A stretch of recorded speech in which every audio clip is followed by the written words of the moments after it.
Hello, Ben. Hello, Jack.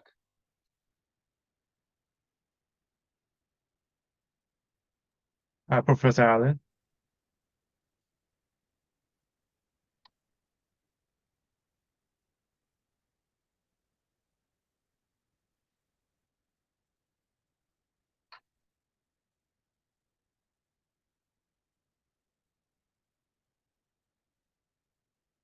Can we test my share screen option?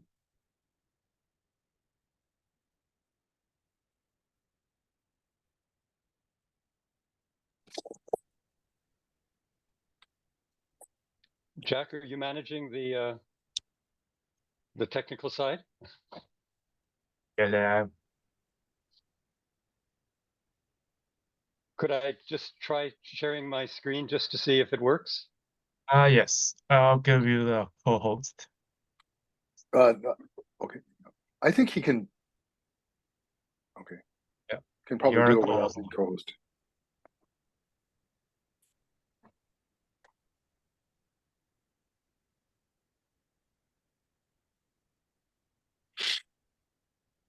Does that work? We're not seeing it, Alan. You're not. Okay. Did you hit the share screen Oh, button?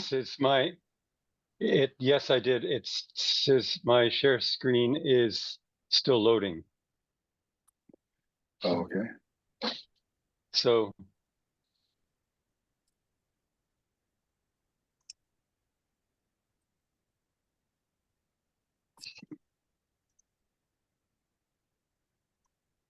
okay, it should be on now. Let me look. No, we're not seeing it. It says Jack, are you there? Jack, can you sort that out?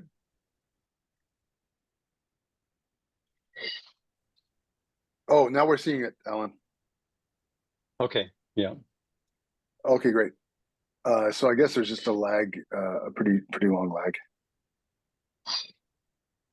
Alan, Yeah. yeah, you stop. Let me try to share mine. I'm just going to try it. And then Okay, welcome, I'm going to Chen. stop my share. You guys stop your share, yeah. Okay. Right, I'm going to try mine. Here we go. Welcome, Chen. Hey, Ben. Hey, Alan. How are you guys? I know it's morning in Canada right now, right? It is morning. It's very late in Beijing, I think. Yeah. No, I'm actually passing Xi'an. I don't know. Oh, you're in Xi'an? Oh, okay. Yes. Great. Can you see that one? Okay, we're getting yours. Yeah. Yep. Launch the show. 1 second. You'll just probably want to go to the full screen or something like that. Did that Perfect. work? Are you seeing full screen now? Yeah? Yeah. Okay, perfect. Thanks. Chen, do you want to try sharing screen? Sure. I will do that. Okay. Alan, what time is it in Angola? It's 10 to 3. Not too bad. I mean, we're only 2 hours off Nairobi, so I've been following the show, from the beginning. So How does it? Oh, good. Chen, that's working perfectly. It's working? great. Okay, Yeah. cool. Yeah. Sure. Okay, Ah, nice. beautiful. Thank you for that. High-rise development. Like this picture is actually for the pre-record slides, but now we are on live session, so I don't think I need that photo. Okay. That sounds good. Great. So yeah, so we have two more who will be joining us, Menna and Cheryl. The idea is to keep all of our presentations to about 15 minutes so that we have a half an hour for discussion. If I will just follow the order that was on the list. If we run out of time, I won't present. So largely because I have to be at the university for my own final reviews for the students. So if we run out of time, I have to go. So we'll see how that works. Okay. Great. And Mena is supposed to be our moderator. She's been so incredibly busy that Alan, I think you and I will sort of take the lead, but I'm happy introducing everybody. So we'll go Alan, Chen, Great. Cheryl, Mena, and then myself. Sound good? Good. Yeah, Good. that's great. And it's unclear whether anyone else will be joining us online, but if not, we're going to have a good conversation. Yeah. Yeah. Okay, good. Yes, I don't know if if our session will be projected in Nairobi or I think how it works. Jack could tell us, I guess. He's probably busy running around doing other things though. So And also any audiences? I'm just wondering. well, that's what we're saying. Yeah, we don't know. Jack, will it be projected in Nairobi? I don't think so. Professor Tao didn't tell me anything. What did you say? Like, Professor Tao didn't tell me this. Oh, Professor Chow didn't tell you. Okay. Yeah. I think it's supposed to be. Is Jack, are you in Yeah. Nairobi? No, I'm me Oh. out of them. And is Hao Tian in Nairobi? Anybody in Nairobi? I think only I think just Tonton Tonton. and Just Tonton. Yeah. Okay. and yeah and Jean-Marie. Yeah. And Jean-Marie. Alan, how did the opening ceremonies go? Yeah, very, very good. Really, actually, the presenter, Laura, I didn't catch her last name, from UN Habitat, did the keynote presentation. Really, really excellent.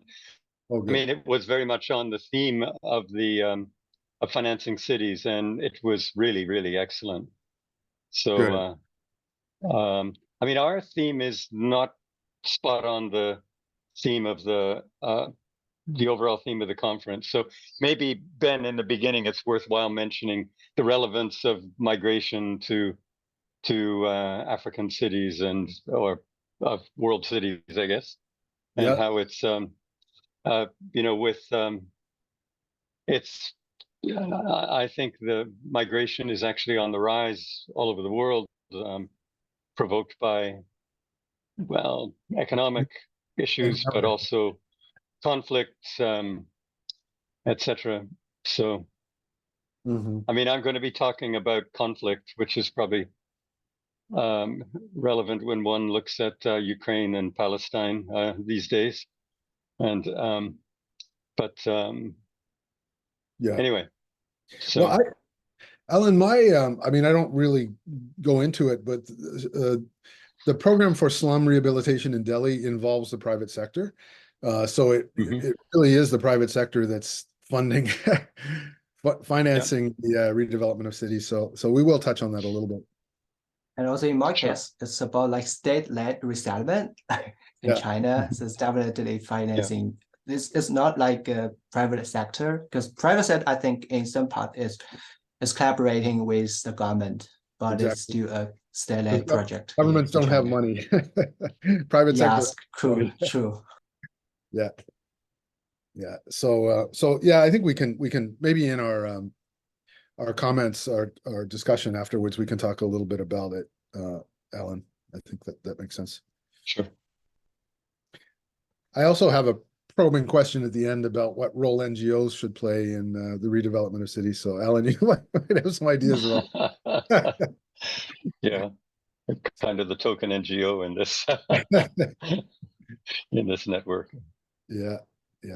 Well, you're in it deeper than the rest of us who are just academics looking at it from a distance. Yeah.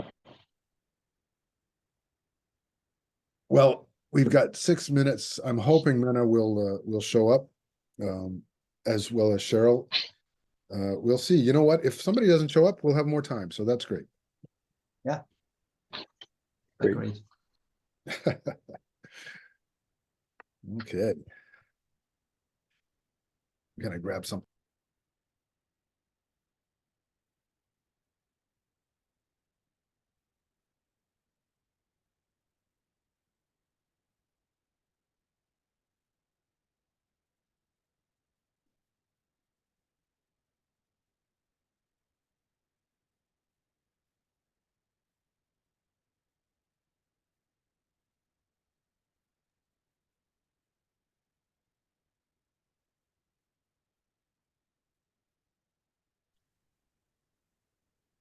I see Daniela from CP Planning. Is that you, Cheryl?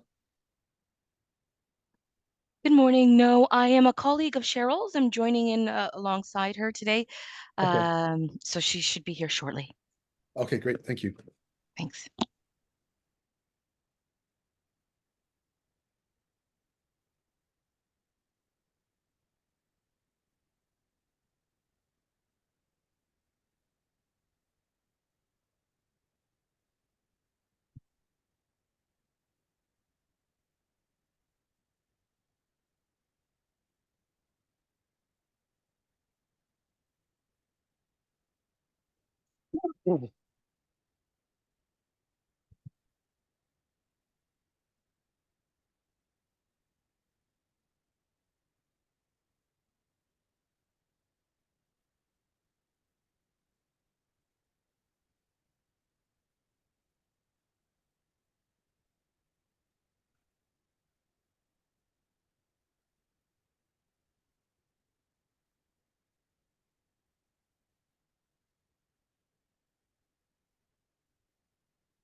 All right, we've got 1 minute to go, and two of our presenters are not yet here, but hopefully. I will send Cheryl a direct message. Okay, thank you. Maybe I'll send Mena a message too.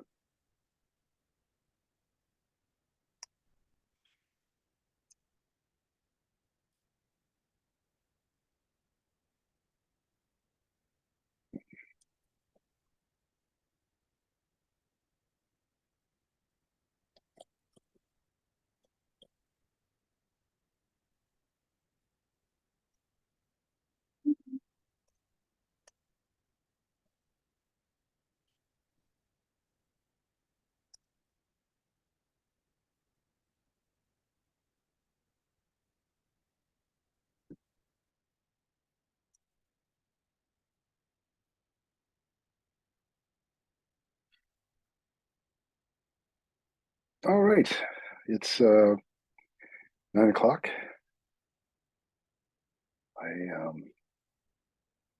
Great. Should we wait a minute or two more, I guess? Let's do that. Just to give Cheryl that's and, okay. okay, thanks. But let's wait a bit here. Yeah. Okay.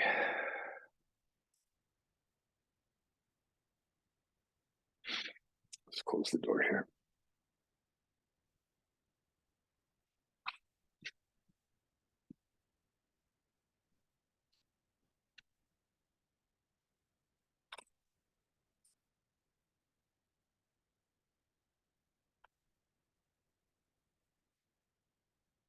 Hello, I'm here, just getting dressed. All right, great. That's you, Cheryl? It's Cheryl, yeah. Oh, perfect. Great. In We're, terms of the schedule of the presenters, may I go last? Yeah, if you'd like to. Yes, please, I would like to. Okay, okay. And Mena has not yet joined us. I just sent her a note to remind her, but I think we'll go ahead and get started.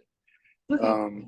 So we'll do, yeah. So let me, not clear if we're being cast. Cheryl, are you comfortable turning on your camera? Yeah, just in a moment. Okay. Well, welcome everyone to the wonderful world of Zoom. We have quite an international group joining us here. So let me introduce myself. My name is Ben Gianni. I'm an associate professor at Carleton University, the Azrieli School of Architecture in Ottawa, Canada. I'm also a member, I think I'm still the vice president of ICCCASU, which is the organization that's sponsoring this conference. Unfortunately, myself and a number of my colleagues, all of us who are indeed participating today, we're not able to organize ourselves to get to Nairobi. It's a very busy time of year, as you can imagine, especially in academia, where we're tying up all the things that need to be tied up at the end of the term. So here we are online, and it's great. It's great that we can all be together and to share this. So I'm going to welcome everybody to our roundtable on resettlement. The title of the roundtable is called A Global Perspective on Displacement and Resettlement, Case Studies from Africa, Canada, and from China. And the official description of the session is that while refugees are awarded official status by the United Nations, they account for only a small percentage of those displaced each year by conflict, natural disasters, environmental issues, infrastructural projects, and or urban renewal.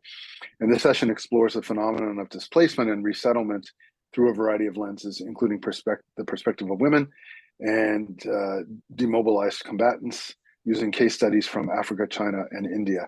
I think we're also going to focus in Cheryl's presentation today on racialized groups, specifically Toronto's Black population. So we have 5 presenters today in principle. Alan Kane, Chen Yang, Cheryl Case, Mena Aga, and myself. Mena has yet to join us, but hopefully she will. We're going to start with Alan's presentation. Oh, there's Mena. And Alan Kane is the director of the development workshop in Angola. He is a Canadian based in Angola. You've been there for decades, I'll put it that way. Alan is also, as you might know, our counsel, what is it called, Alan? Our Canadian ambassador to Angola, but it's not quite called that. It's consulate general. Honorary consul. Yeah. Honorary consul. So he is, in effect, our Canada's ambassador to Angola.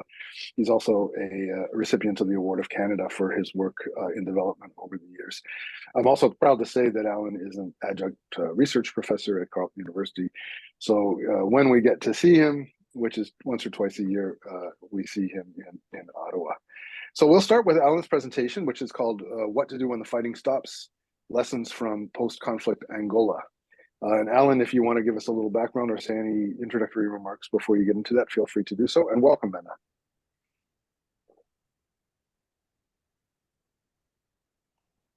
Okay, I'm sharing my screen. Could you let me know when you can see it? We can see it. Okay, great. Yes. Okay. Yes, I'm presenting a research project that we did several years ago with support from the International Development Research Center on the post-conflict risk and post-conflict risk mapping in Angola at the end of the Civil War, and looking at the long-term impact of displacement and resettlement provoked by conflict for the last 20 years or so. So I will be bringing this up to date to 2023. Okay, now how am I getting the screen to move?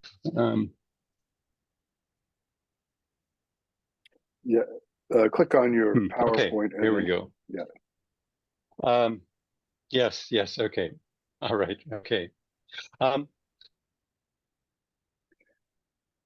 Okay, just be aware that Alan is in Angola, where the internet is not always the most stable, so it looks like we've lost him for a second. We'll give him a second to reconnect. Cheryl, it's a pleasure to, I should turn my camera on if I'm going to say hello. Cheryl, it's a pleasure to meet you, albeit from a distance. And Cheryl and Mena, please meet Chen Yang, who is joining us from Xi'an in China, where it is, I think, Ni hao. We think it's we think it's what, 11 o'clock in the evening there? It's actually 10. 10 o'clock. Okay, good. Oh, it's nice and early. Great. Yeah. Great. Okay.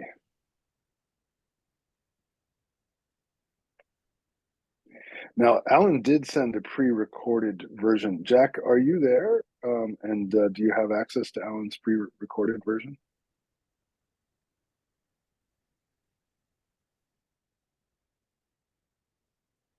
Did he send the video in email? He made reference to it, yeah. So I assume that you got it. Do you want me to check my email? Oh, it's in the PowerPoint, but I think it's just the PowerPoint. Yeah, it's not pre-recorded. Okay. He might have recorded as well, but maybe if it's just a PowerPoint, there's no recording. Okay. Well, maybe what we could do would be, if and when Alan rejoins us, we can run the PowerPoint from our side, and Alan can just do the audio. That might actually keep his internet a little bit more stable. So we'll see. Maybe in the interest of time, we should move to Chen. Are you comfortable with that, Chen? Yeah, sure. Okay. And go ahead and take this opportunity to be the first one. Great. So, yes, so we'll move to Chen Yang. And Chen is a PhD candidate at the University of Waterloo here in Canada. Obviously, he is Chinese, and in fact is joining us from Xi'an in China today. The title of his presentation is Toward a New Paradigm of Urbanization Through Resettlement Practices, Lessons from China. This presentation will explore contemporary state-led resettlement practices in China by proposing the idea of urbanization through resettlement. Presumably, we're trying to kind of aggregate rural communities into more urban centers to free up agricultural land and to hasten the development process, I guess. So we're going to look at two case studies, one in Hangzhou and one in Guizhou. Yes, we're going to turn it over to Chen and ask you to share the screen and go forward. Yeah, thank you so much, Ben. And I'll take over from here. I'm just gonna share my screen. Oh, sorry. Let me go back to first share screen. What is this? Okay, just a moment. Sorry. Yeah. Can you see my screen now? Okay, all good. Good. Okay, I'll get started. So the reason I'm in Xi'an right now is actually I'm graduated. So I graduated a few months ago, and I returned to my hometown Xi'an and joined the university, Northwestern Polytechnical University in China right now. And I'm in the thank you, Department of Architecture. And this work is actually from my PhD project, and I collaborated with my supervisor, Dr. Zhu Qian from University of Waterloo, and Professor Guo Qingshi from Hohai University, and doctoral student Yuanke Zhao from Hohai University. So I'm gonna start with my presentation now. So as you can see, the topic is it's quite long, but it's actually talking about several concepts, and the context is actually the planetary urbanization. And the phenomenon, the object, the research object is actually the resettlement practices in China. And I use the concept of urbanization through resettlement to depict, to capture this specific phenomena in China. So let's first talk about a little bit about the background. So this research is actually inspired by recent debates on resettlement and its relationship with the SDGs, such as the reducing poverty, eliminating hunger, enhancing local economic growth, and achieving sustainable communities. And also resettlement studies in China, like previously, there is vast literature relating to the Three Gorges Dam. Actually, we're talking about the paradigm of development-induced resettlement or infrastructure-induced resettlement.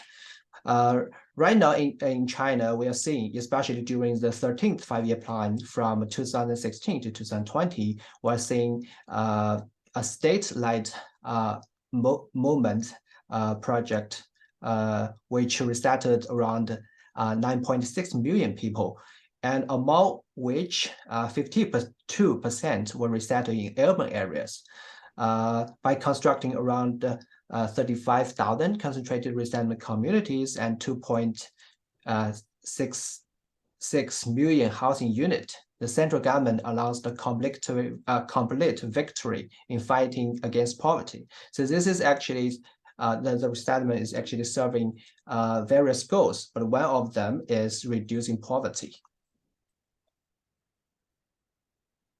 As a planner, geographer, I'm interested in the urbanization process, not only in China, but worldwide. So I consulted the following lines of literature. First, the planetary urbanization.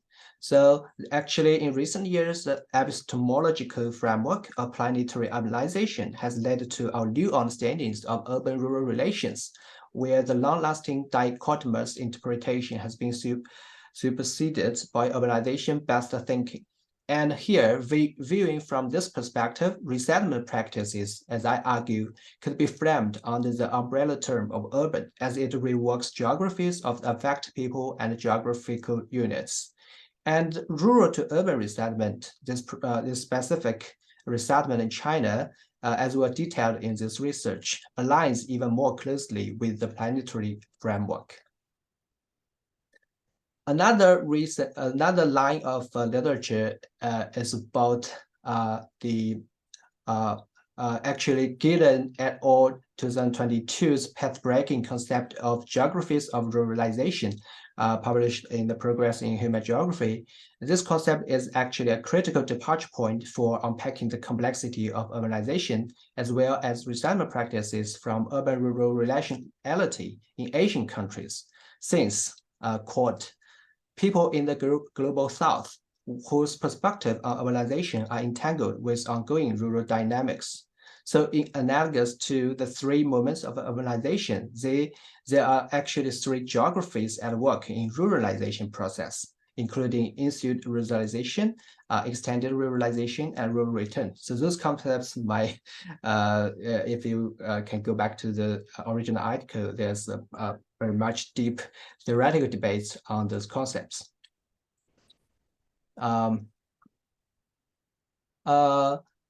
And resettlement significantly contributed to urbanization process in China, especially those less developed regions.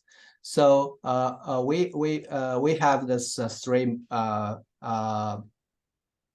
stages of resettlement in China. First stage is resettlement for public interest, and second is resettlement for development, and the third is current now, especially after 2014. The 2014 marks the China's embrace of the new type urbanization development.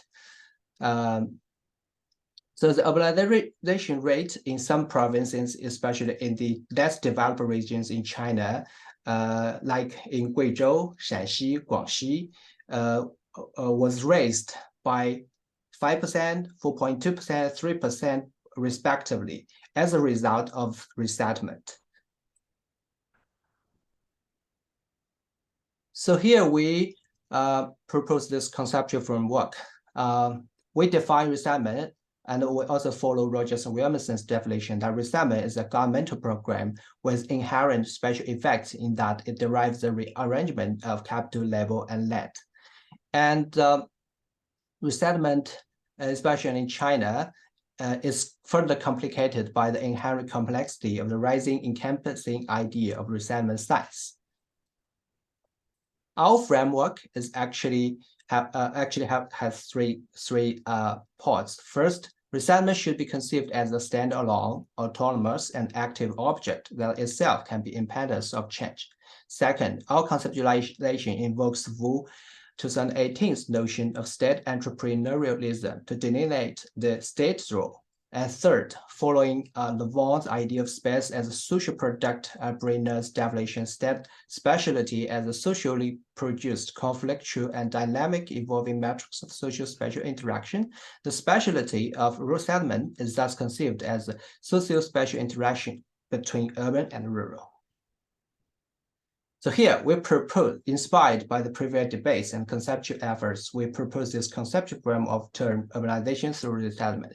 It consists of three moments. First, the concentrated moments. Second, the extended moments. And third, the differential moment. Due to the time limit, I cannot expand on this, but we will have a new article on this one. So here, I just want to spend more time on the case, so to have you to get you more familiar with the case and relate those cases with the conceptual debates.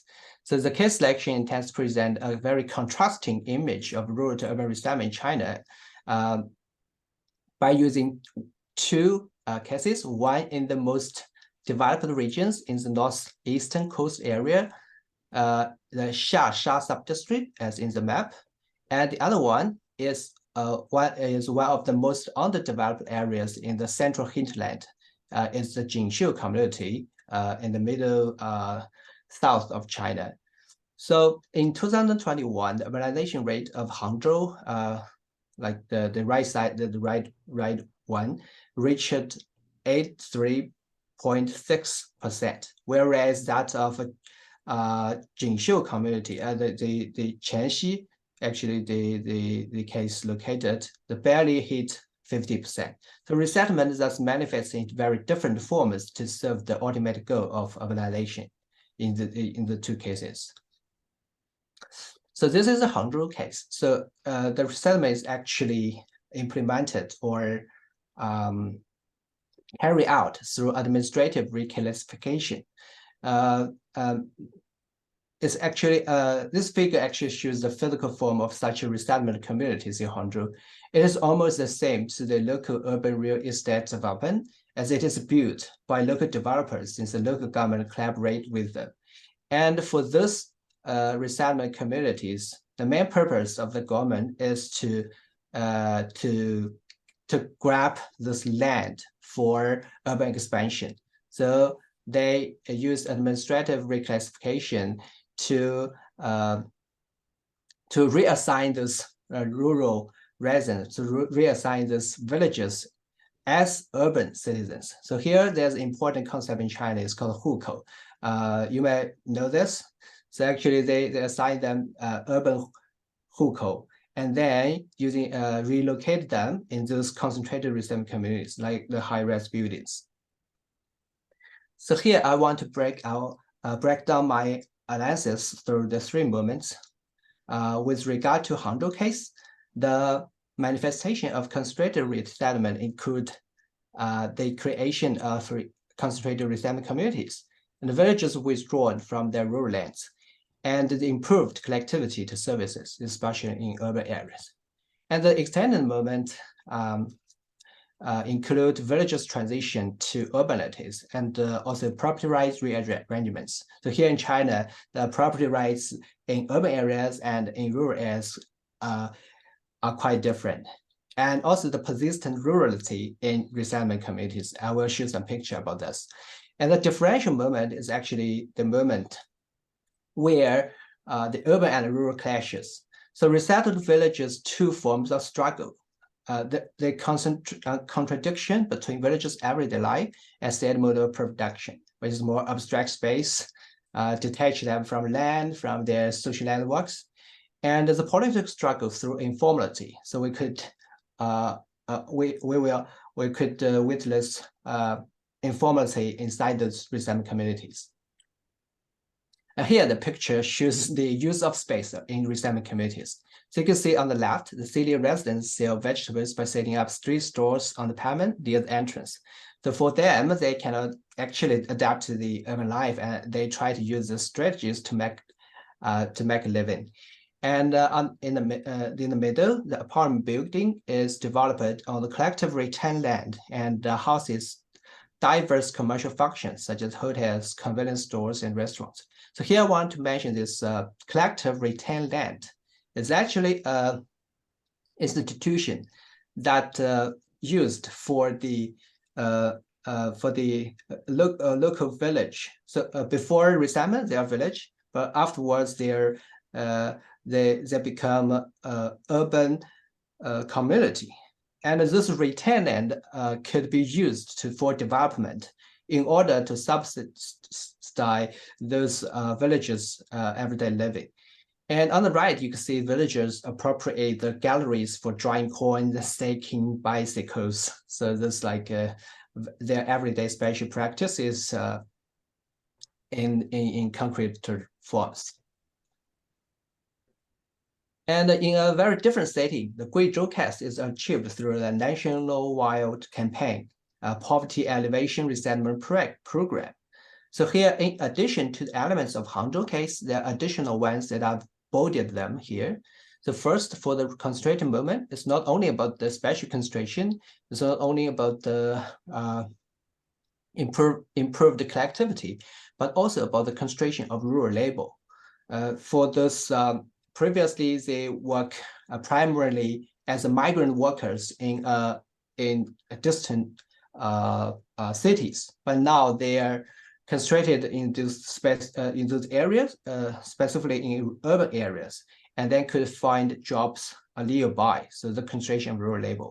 The extended movement highlights the position of rurality in resettlement communities. I will highlight this later. And the differential movement, there's a process of improving resettled villages' 素质, which is the human quality, and also the modernization and civilization process, because those resettled villages are less educated compared to those in Hangzhou, as Hangzhou is a very developed region. And here, the rural villages are undergoing a process of modernization and civilization. And this picture shows the multi-story apartment building in the Jinshu community. And this figure shows the poverty alleviation workshop. On the left, you can see the workshop is located inside the community at the bottom floor of apartment buildings. On the right, you can see a local villagers using sewing machines to produce clothes and export to other places and also other countries maybe. So they're transitioning from farmers to these workers.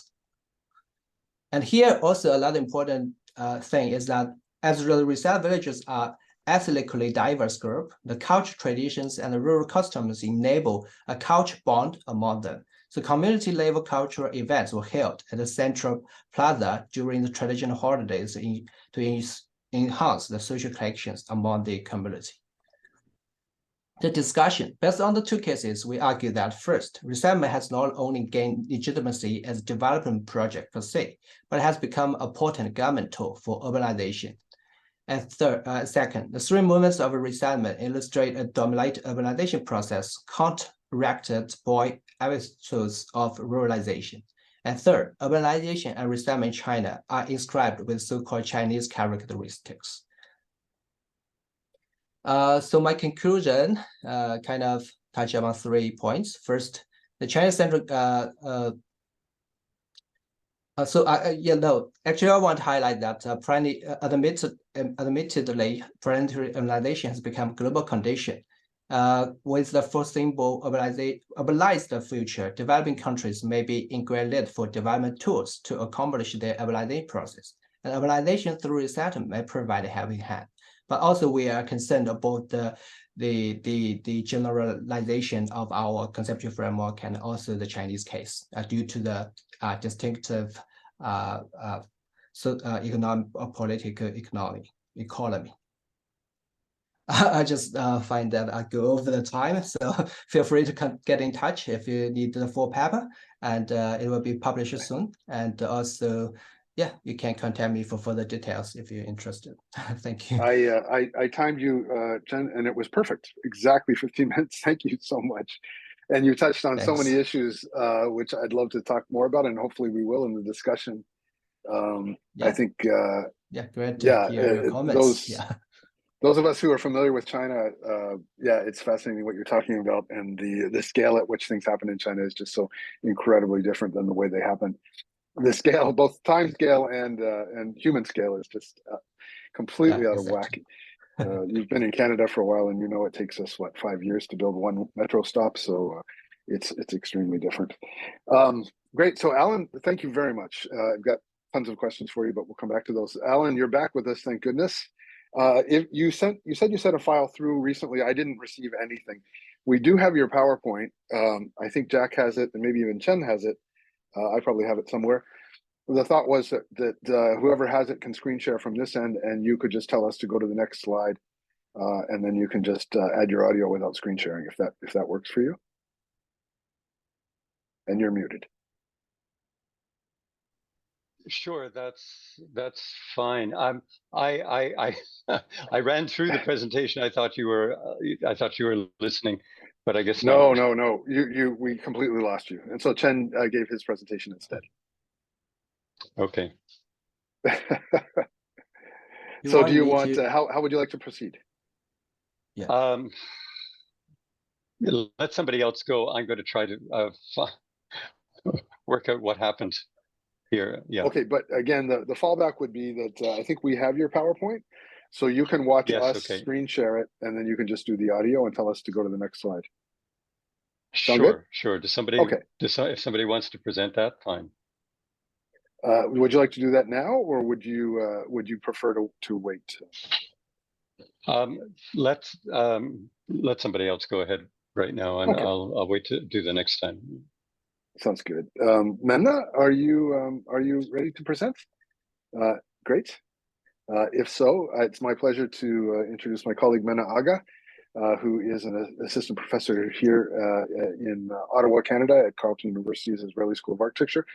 Menna is Egyptian by birth, Nubian Egyptian, so from the Upper Nile regions, and has, I guess, started your education in Egypt, but then PhD from Belgium, taught at University of Oregon, and now we're extremely fortunate to have us here in Canada. And Menna will discuss some of the dynamics of the Nubian community, which moves back and forth across borders and around the world. So I'd like to turn it over to Menna. Oh, thank you so much, Ben, for the intro. I'm trying to share my screen, but oh yeah, the button was not in the place where I know of it. Okay. So as you said, I am going to speak about Nubian displacement, which is also another case of DIDR, development-induced displacement and resettlement. Can you see my screen? We can. You want to go to full screen though? Yes, I'm a bit technologically challenged. Perfect. So that's never really As I said, I wanted to speak about, especially from a racial and a gendered perspective of what happened to Nubians in the 1960s and the 1970s, but also talk about the stories of making place that have been invisibilized within the process of displacement. Well, to give you an overview, Nubians have been going through a very unfortunate 20th century when their displacement started with another hydropower project, that what we call the Aswan Dam or the Aswan Low Dam, which was built in 1902. The dam would be heightened 1912 and 1933, and every time the dam is heightened, it eats up a bit of Nubian land, as Nubians lived by the river, by the valley river. It eats when the low dam is heightened, a bit of land is eaten up, and then Nubians have to go and rebuild their houses on higher grounds. This went on until the 1960s, when the Egyptian government, the post-colonial Egyptian government, decided that the start of the building of the Aswan High Dam. The Aswan High Dam, if you see the water levels, all the darker water levels there are the low dam, and then the high dam was a whole different level. It was 250 meters height of water. It was at that time the largest water reservoir that was going to be created in the world. If you look at the maps there, it's this entire land that is covered now under what is called Lake. The reservoir of the High Dam, or Lake Nasser, named after President Gamal Abdel Nasser, who was the president of Egypt. And of course, this for Nubians was a huge insult, taking our land, submerging it underwater, and putting the name of the guy who killed our land on top of it eventually. So there were lots of political tensions, and lots of political tensions that are driven from a racial position, as Nubians were considered the Black people of Egypt. And as a racialized group, they were the most vulnerable for displacement, or what I like to call displaceable, who deserves to be displaced. So at that time, the dam has submerged the entirety of Nubian land in Egypt, and 26 train stations in Sudan. We're talking about 500 kilometers of Nile Valley. For this process to happen, the Egyptian state had committed itself to redeveloping and resettling an entire Nubian land, which Abdel Nasser then called New Nubia, and conducting this huge DIDR process. The Egyptian state counted 50,000 Nubians. However, research and demographics at that time indicate that we're at least 5 times that count that were displaced at the point of this between 1964. Of course, the literature on dams and hydropower is pretty generous, and it's in consensus shows us that displacement has caused more poverty to already impoverished communities, and the most under-theorized aspect of it was the gendered aspect, that we don't really understand what happened to women, who usually are the community makers within these communities, especially in African communities. The research really cannot parse out what happens to women when hydropower or displacement through other development projects like mining and other larger scale developmental projects happen. So this is a part of my research on women and their role in housing and stability of the community during the period between 1964 and 1974. So within the 10 years of early displacement, or I think it also goes to, this research is going to touch a bit on the 80s as well. If you see here's the entire submerged land, and the brown part is the resettlement area. So you can see a huge process of densification. The Nubian land was just all across the river, and then it was then this kind of compacted in this land mass, in which most people are living away from the river, which was a huge cultural shock for Nubians, whose culture was entangled with the river for millennia, and now they have to take a car to see their beloved river. And even when they see that, the river at this area was full of irrigation projects, and then the river shore was taken away from people. Additionally, the state had held consultations in which they only invited men, showing them models of the housing project and how it's going to look like. And then to remind you, Nubians have been displaced since the early 19th century. So since the early 19th century, water comes in, submerges their houses, and they have to build. They had to build their houses 4 times in the past 50 years. So when the state comes in and says, you're not going to rebuild your house, we're going to give you all these amazing amenities. You're going to have a school, you're going to have a health center, you're going to have a market, you're going to have all these greens, everybody's going to get a free house, and so on. To some Nubians, that felt like a great deal, instead of us trying to rebuild our houses every once in a while. And they also were told that they're going to be very close to the river. However, none of this was actually a reality because of the haste nature of this project.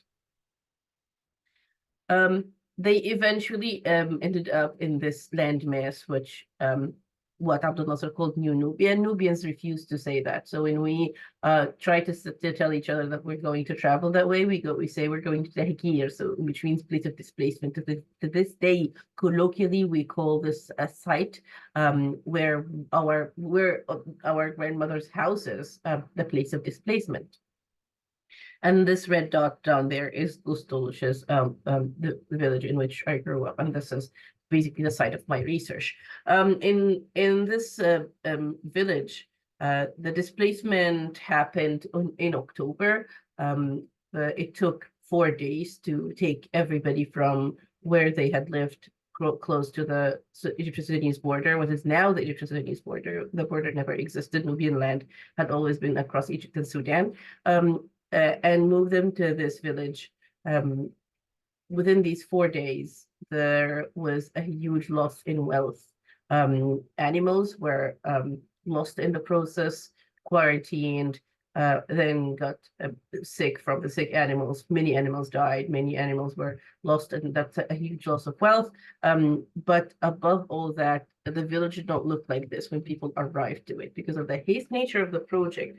Around 20% of the 3,000 houses that were supposed to be in this village. In general, there were supposed to be 17,000 houses offered by the Egyptian state at that point, but the statistics that come from the field research tell us around 20 to 25% of these houses were actually built in 1965, which means people came in and there were no houses. And when we ask our people around, they also tell us when we came in, some of us only had a line of chalk on the ground, and they told us that's going to be your house someday in the future.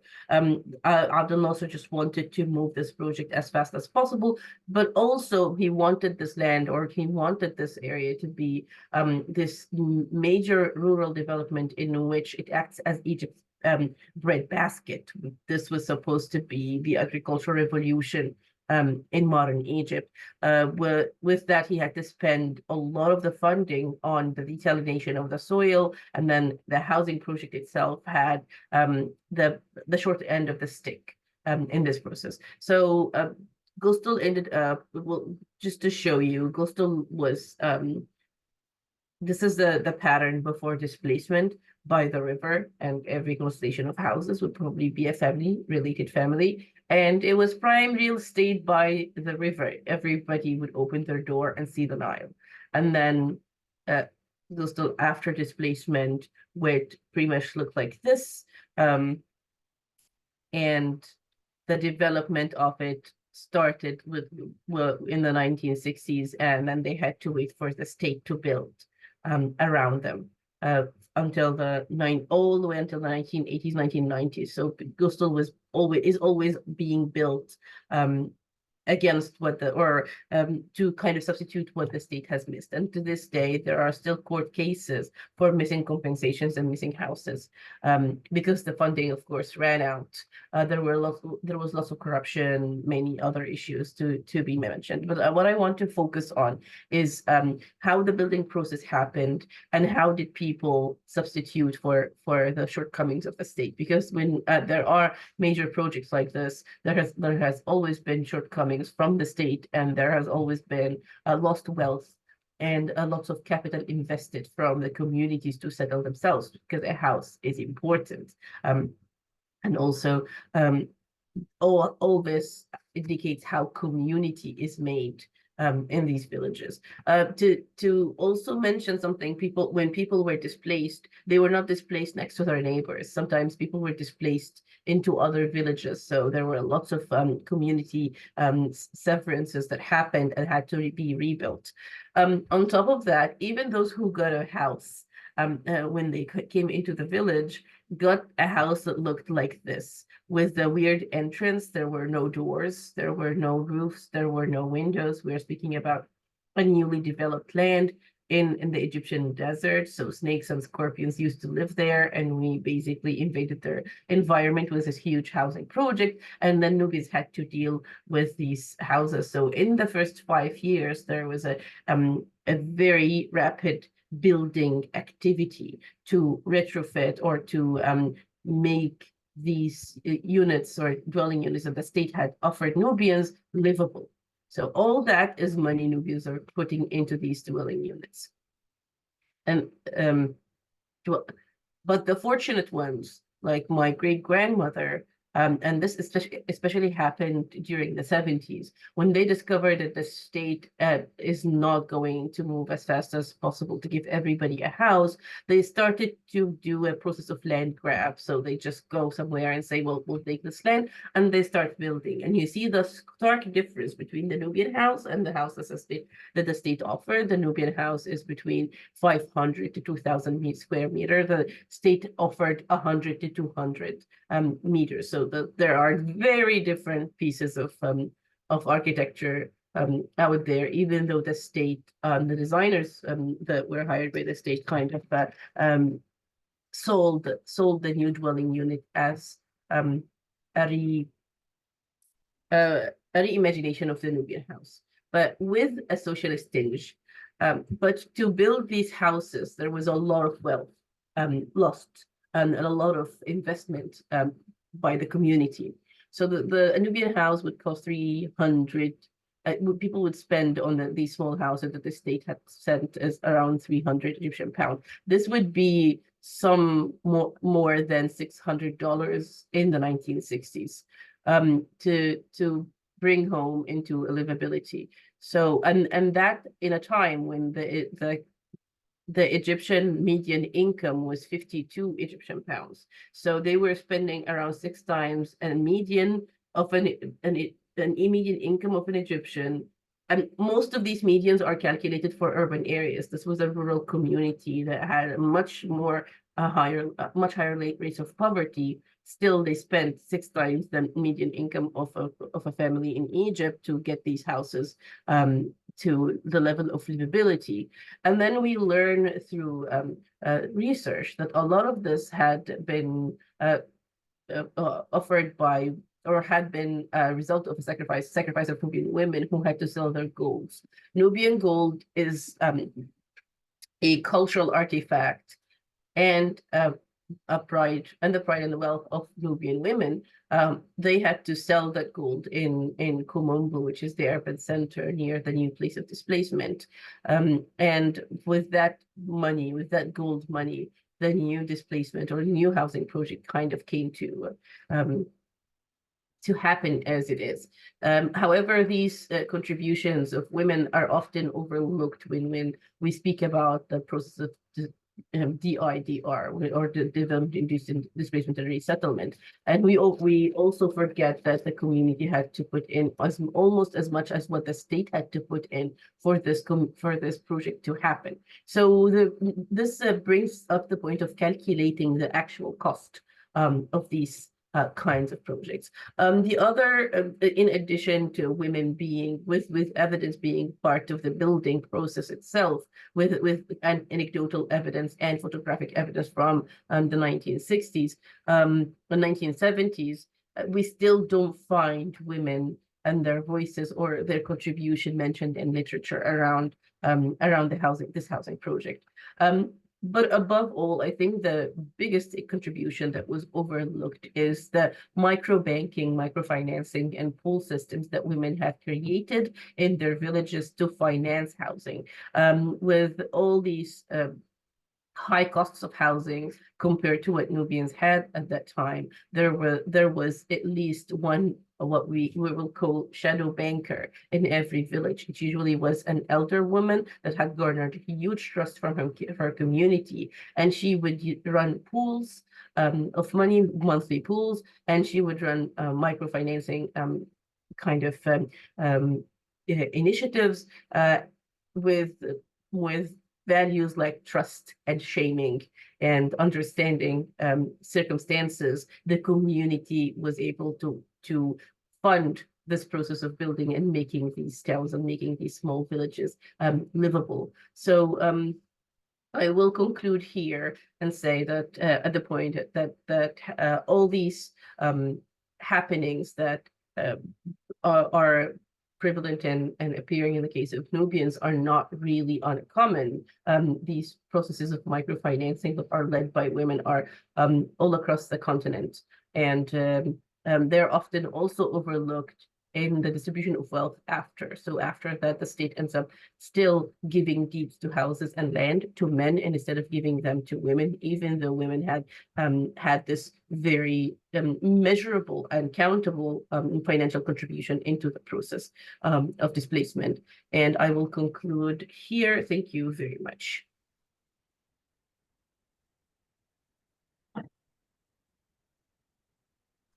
Great, Mena. Thank you so much. That's absolutely fascinating. That's so much to talk about here. That's great. So we'll come back to that in our discussion period. Alan, my presentation is actually quite complementary to Mena's. Do you want me to go ahead of you, maybe? How's that? Sure. Yeah, that's fine. Let's just, okay. I'm just going to time myself and make sure I stay on track here. So I'm going to go ahead and share my screen. And let's see here. So yeah, this has been really, I think Chen's juxtaposition of rural versus urban resettlement communities is sort of interesting. I'm going deep urban right here and looking at a case study from Delhi, India, which is called the Kaputli Colony. So here we go. I'd just like to begin by acknowledging that this work draws very much on the thesis of a young woman called Gillian Walzak, who did her master's thesis on this topic in 2017, and I was her thesis advisor. And together we went to Delhi in early 2017 to visit the community and to do the research. Based on the documentation I can find on Google today, and I haven't been back to India since, the redevelopment that I'll be describing is well underway. The images seem to show up on Google Satellite. So the Kaputli Colony is an informal neighborhood in Delhi, India. It was settled by a group from Rajasthan. Let's see here, yeah, that migrated to Delhi in the 1970s. And while the group was heterogeneous, in other words, some Hindus, some Muslims, and migrated to the site over a period of several years, a significant number of the residents were puppeteers who made their living by building wooden marionettes and staging performances, very much a part of the Indian traditions of weddings, et cetera, et cetera. And indeed, the word Kaputli means wooden doll in Hindu. The community started out as a tent city, but as with many informal settlements, the tents were replaced by more permanent 1- and 2-story self-built structures over time. And it occupies a parcel of land abutting the main railroad line leading out of Delhi, about 8 miles west of the Central Railroad Station. The colony was part of a large swath of informal settlements that sprung up along the railroad tracks, and many of which are still in place. So in this image, we see the location of the Kaputli Colony here, and you can see there's a giant swath of informal settlements coming down through here, and other bits of informal settlements within the more formally developed area here. This is just a close-up of this area that you're seeing on the left, just to give you an idea of the grain of those informal settlements. So the site is located along Patel Road, which is a major east-west thoroughfare leading out of Delhi. And it's where the street crosses the railroad tracks over a viaduct. So here we're seeing the railroad tracks moving along up here, and this is Patel Road crossing it, and the colony is right at that corner there. The colony is right across the street from the decommissioned Shadipur bus terminal, which was operating when the community was first established, which meant that from the early on, the community had direct access to transportation. And a key catalyst for the redevelopment was the recent expansion of the city's rapid transit system network with an elevated tram line along Patel Road, and a new stop was built just east of the Kaputli colony. So here you can see the Shadipur LRT station, which was really the catalyst for the redevelopment of this location. You see another station over here as well on the other side of the tracks. So Delhi has been dealing with the redevelopment of informal settlements for decades. In 1970, the municipal government initiated a program of resettlement colonies under which informal developments were removed and residents relocated. This scheme backfired because many of the resettlements were located on the outskirts of the city, where transport infrastructure was poor and access to services and stable employment was very limited. And as a result, it actually furthered the development of slum-like communities. So Alan will be familiar with this phenomenon in Luanda.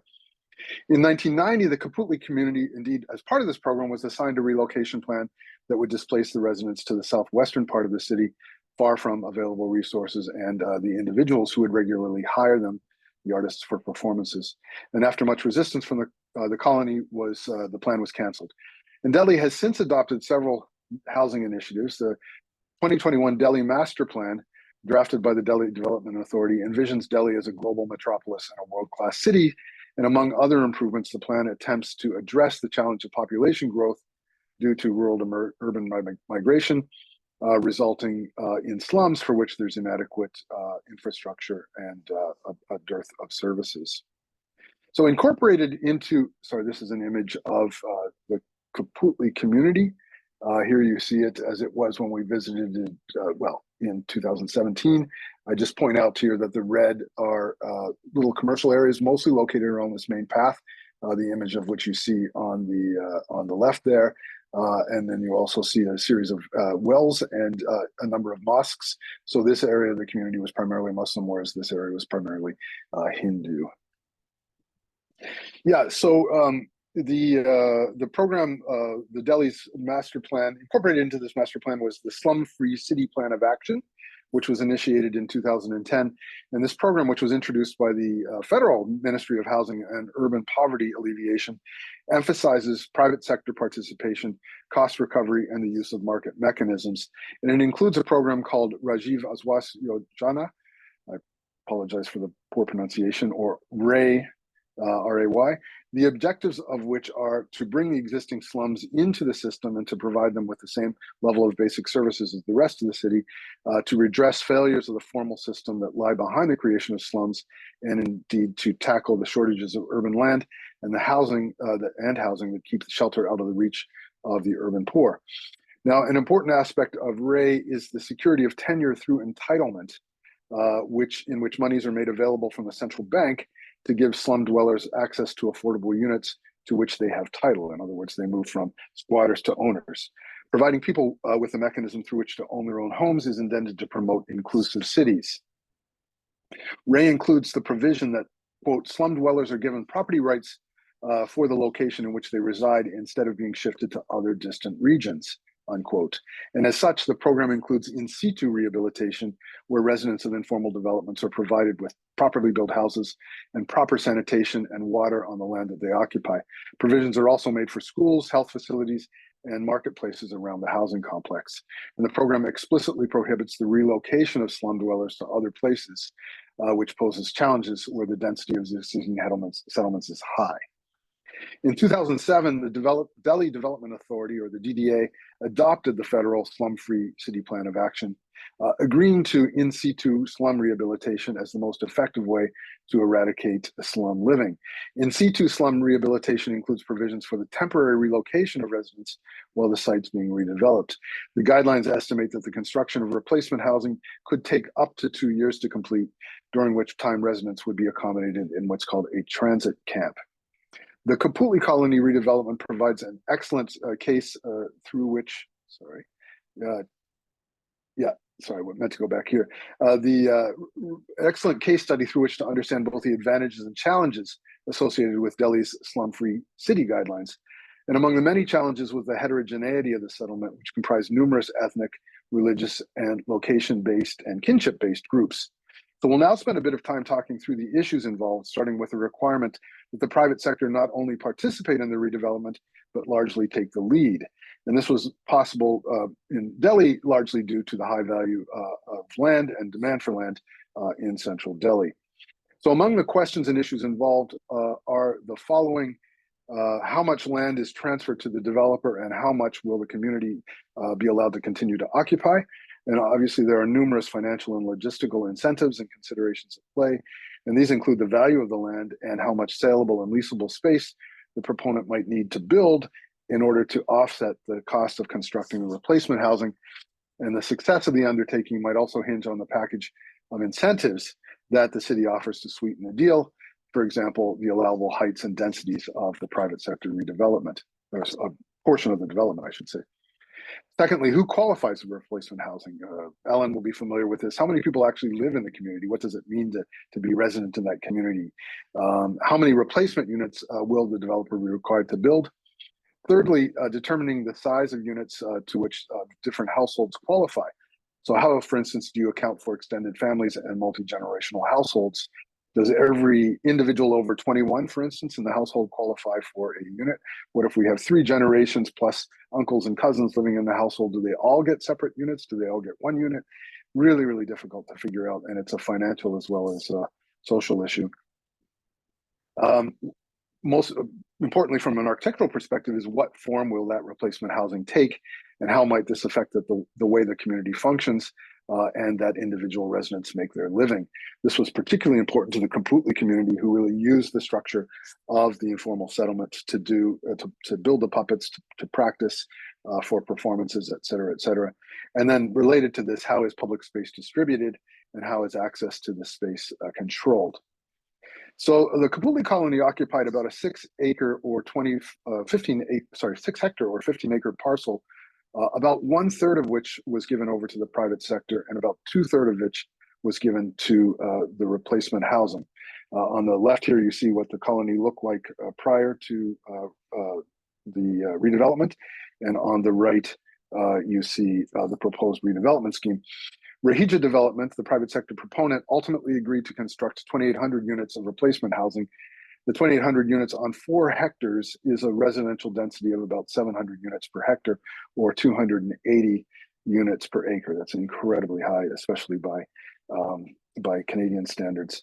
And at the front of the site along Patel Road, Rahija was approved to build a 20-story private sector residential tower on a shopping mall, adjacent to which was a curved 40-story residential tower with an attached parking garage. You see that in that image at the lower right.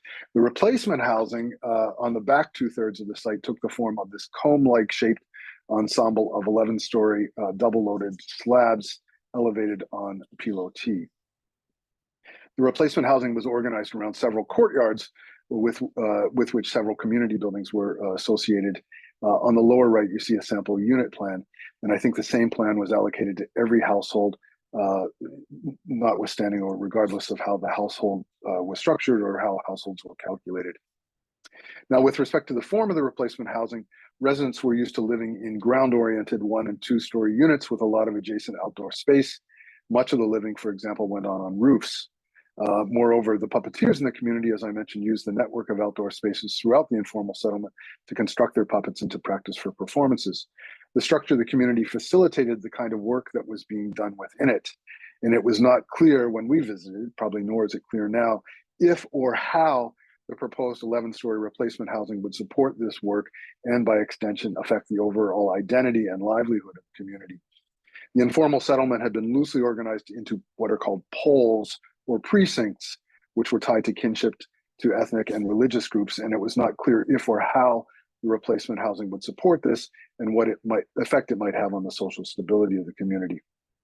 The next set of issues can be grouped into a category called timing, transition, tenure, and trust. And among the questions and issues at play were, how does one build trust? How can residents be convinced to move out, understanding that possession is 90% of the law? And you know, obviously, what you're giving up, but you can never be sure of what you'll get in return. And how would you convince residents that they will get what they've promised? conspiracy theories compounded by a history of misrepresentation made people extremely distrustful of agreeing to anything. And among the other challenges, how do you communicate with the residents about what they're agreeing to in terms of legal rights and obligations? And many residents, especially the older ones who are in a position to make decisions and to assign agreements, were illiterate or are illiterate and unfamiliar with contracts and obligations and formalities of any sort. Thirdly, how to convince residents that they will get what they've been promised. Oh, as I mentioned this. And next, what does one do with people who don't want to join the formal system? In other words, a formal system that requires them to pay taxes and utility bills. One of the great advantages of living in the informal settlement is you kind of grab what you can from whatever sources you can. So there are all these ad hoc wires running everywhere, tapping into various electricity, and people didn't like the idea that along with whatever new house they were promised, they would also have monthly bills and have to join the ranks of formality. Next big question is indeed, where do residents go during the redevelopment process, and what impact will this have on their lives and livelihoods? That's a huge question that we can't get into really right now. The next question is, in what case is it justified to use force to expedite the process and to minimize the time that compliant residents have to spend in transit camps? In other words, the holdouts actually make it more difficult for the people who agree to it, because that traps the people that have agreed to it in these transit camps. One of the problems that came up chronically in the Kaputli settlement is every time a family agreed to move out, a new family moved into their residence, and you couldn't actually ever figure out how many people were there at any given point in time. So the question is, how do you keep new people from moving into these vacated residences? Especially if, for instance, a family moves out and relatives from Rajasthan say, "Oh, I hear you're not living in your house anymore. Can we come and live in it?" And then if the period is extended or protracted, that new family that moved in might actually be there 4 or 5 years and then claim status or tenure within the community and the right to a new replacement house. So it got extremely complicated. And then finally, if the site clearance takes too long, newer residents might have a legitimate claim to the replacement housing. So I know I'm running out of time here. I just want to say that residents agreed to the redevelopment and were relocated into a transit camp about 45-minute walks away from the colony. And by Delhi standards, this was pretty much in the same neighborhood. And in the period between 2014 and 2016, some 500 of the colony's 2,800 households moved into the transit camp. In December 2016, after a contract was signed with community representatives, increased pressure was exerted to encourage the remaining families to relocate. The Slum-Free Delhi program estimated that redevelopments would take a total of 2 years. In the case of the Kaputli colony, it took 5 years just to clear the site. And when we visited, for some of the families had already been living in the transit camp for 4 years, and perhaps not surprisingly, many of them were reticent to move out. However brutal this transit camp looks, and it really looks like shipping containers, if you look at the image on the lower left, perhaps not surprisingly, it was actually a significant improvement from the informal settlement. The image at the top of this slide shows actually the market street through the transit camp, which people set up almost immediately. And unlike the informal community, it had paving, and indeed, people in the transit camp had access to water and to plumbing, which they didn't have in the actual informal settlement. In terms of building trust, it was sort of interesting. It was really hard to communicate to the community what it is they would be getting. And so the redevelopment group set up a site sales office, as it were, in the informal colony. And so on the image on the left there, you see this tent, which they set up. And in the tent was a model, the images that you've seen earlier of the redevelopment, so people could actually see what they would be getting. And then a whole series of people had to be there as advocates to help the illiterate sort of read through contracts and understand what the obligations were, and also to check the legitimacy of the residency status, because it was unclear who was drifting in and out of the community and who had access to it.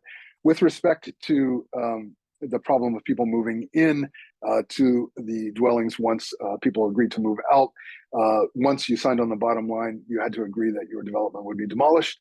So when we visited the community, this is an image where you see one of the remaining informal units sitting next to a pile of rubble. which shows where the previous units had been. And then a last slide, which I won't get into, some of the key questions here is who speaks for the community? Who decides in whose interests are best served and by what? Especially when the community is comprised of numerous religious, ethnic, regional, and kinship groups, and when the community is comprised of different generations with very different values and aspirations. What we saw in the Kaputli community was this massive divide between the older and the younger. The younger basically said, yes, let's take the new unit and get the hell out of this informal settlement. And the older generation felt that it was so much a part of the culture that they were very much reticent to give it up. And then to Alan, I say, what role, if any, do third-party NGOs play in negotiating on behalf of the community? How do we distinguish advocacy from paternalism? And because the community was heterogeneous, there were multiple NGOs associated with this community, some advocating on the behalf of the Muslims, some on the Hindus, some on the puppeteers, and these NGOs themselves weren't communicating and weren't even sure who they were advocating for. And then finally, what terms and conditions do we put on tenure? Can I rent out the unit to which I'm given title? Can I use my unit as equity against which to take out a loan? Are there limitations on if and when I can sell my unit? Upon selling, do I get to keep the capital gains? And what happens if I can't keep up with mortgage payments or HOA fees? Those are all key questions. I just give one little anecdote and then I'll let go. The new community replacement housing, as I mentioned, was put up on pilotis, which means it was all up on columns. I said to the developer in an interview we had with him, oh, I bet you put all that space under the building so that the puppeteers could actually have a place to build puppets and do this stuff. He said, hell no, it's parking. I said, what? Parking? Like, who in this community owns a car? And he said, the first thing every one of them is going to do as soon as they get their unit is to go get a car loan against the value of their unit, and they're going to need a place to park it. So there were very different visions for what this transition and this relocation meant. Kind of ties into what Chen's talking about, is this redevelopment is also an opportunity to kind of reset and rethink the relationship to poverty, to urbanity, to culture, et cetera, et cetera. So I'll leave it there, and thank you very, very much. Now I can't actually comment on my own paper, so I won't. So let's turn it over to Alan. Now, Chen, do you have Alan's PowerPoint there? Yeah, I do. Okay, can you screen share it? Let me try one more time. Yeah, you want to try one more time? Let me try one more time. Okay. Sure. Can you read it? Yeah, we're seeing it. Okay, let me then present here. Okay.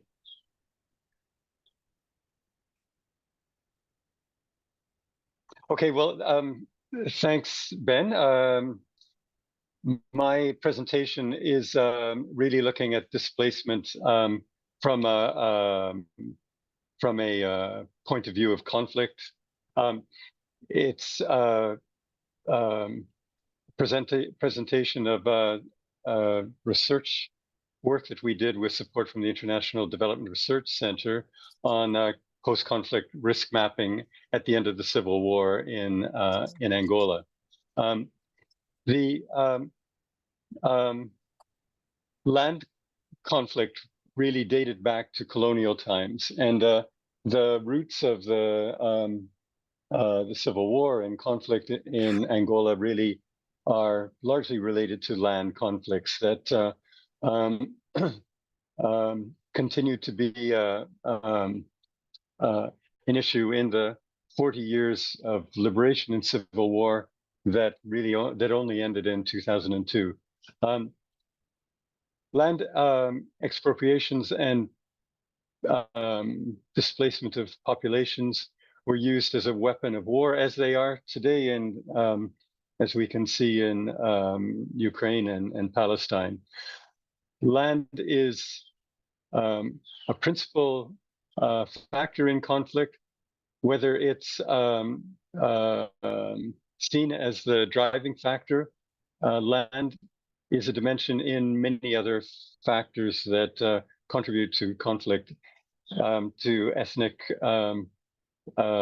conflicts, religious ideologies, nationalistic tendencies, disputed frontiers, and struggles between political parties. In Angola, at the end of the war in 2002, we're left with a situation of 100,000 ex-combatants who were demobilized. The positive point of the transformation of the insurgent parties into parliamentary opposition parties. Almost 4 million displaced, internally displaced people were free to move at the end of the war. 500,000 refugees returned from countries like Zambia and Zaire and or DRC and Namibia. But the main development agencies, the UN and the World Bank and others, looked at Angola at this time as being a pilot for a positive approach to post-war demobilization. And the assumption that was made was that those 4 million displaced people who had fled their areas of origin during the conflict years would return to their homes after the end of the war. So there was a strong the concept of displacement and resettlement was really a focus of international assistance and government plans for the post-war period. But other processes were also happening that were not necessarily recorded.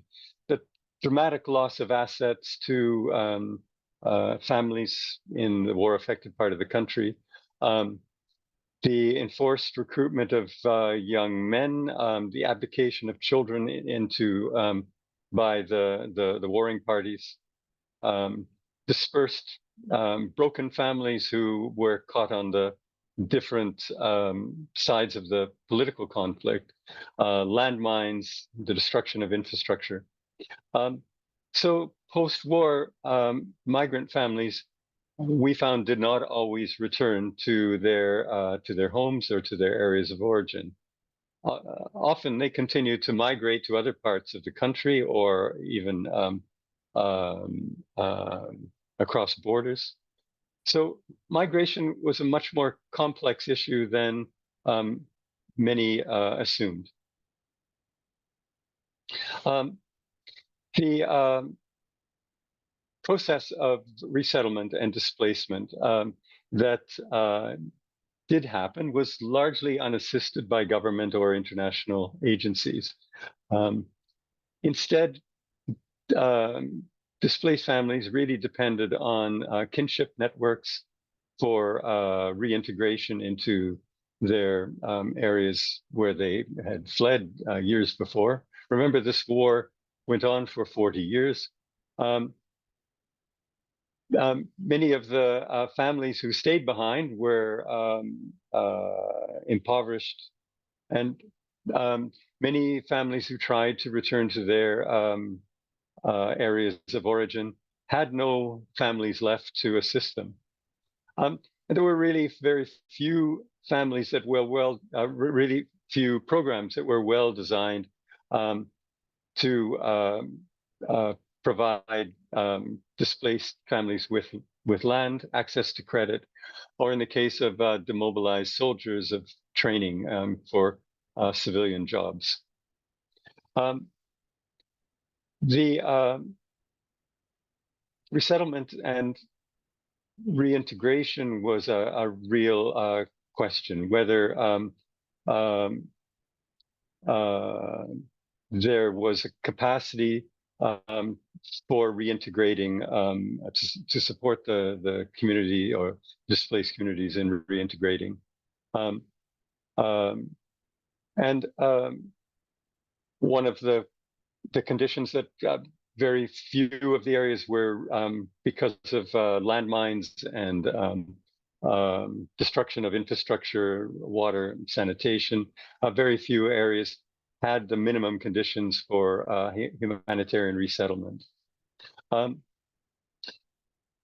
A key factor, however, was the social one, the erosion of institutions, the capacity of government to resettle those 4 million people was weak at the end of the war. The war had discouraged mistrust, as I mentioned, even within families, and communities had been broken. And the war really did produce a massive migration to the cities, and this was probably the most the crucial factor. And in migration to the cities, as colleagues have mentioned, communities are urban communities are no longer homogeneous. They tend to be mixed, heterogeneous. So customary leadership is weakened. Social capital is weakened, but where customary institutions managed to survive, they did play an important role, particularly in rural areas, in assisting in some of the resettlement of displaced families. One of the problems, however, of customary leadership or customary institutions is they tend to be patriarchal. Women, young people, and outsiders are often excluded from consultation, and the state often reinforced this kind of individual leaders of local chiefs by personalizing the leadership and using traditional structures rather than building on the some of the democratic and more accountable traditional local councils that could have been more inclusive. Customary institutions needed to be reformed after the conflict, but new informal institutions had emerged during the war, particularly in informal markets and in the informal economy, where new trading mechanisms had evolved during the conflict and managed in non-traditional ways. But a key factor, as Mena presented, as the key role of women. Women's role changed during the conflict years. Women became, in many cases, the sole breadwinners of families and assumed roles as heads of households. In the post-war period, they shouldered really large burden of the reconstruction phase, participated actively in civil society institutions, and but still the issue of tenure rights of women to land and housing was weak because of the traditional patriarchal customary law.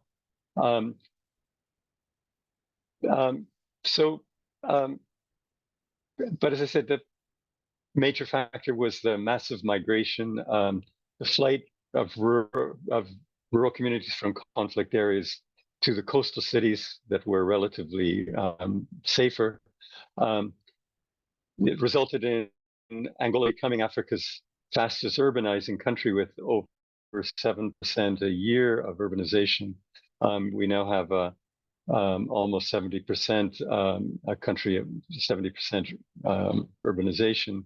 And the majority of urban migrants required their land and housing through informal mechanisms. And the state has not taken on the capacity, or has still has weak capacity in regularizing, recognizing the property that they've acquired.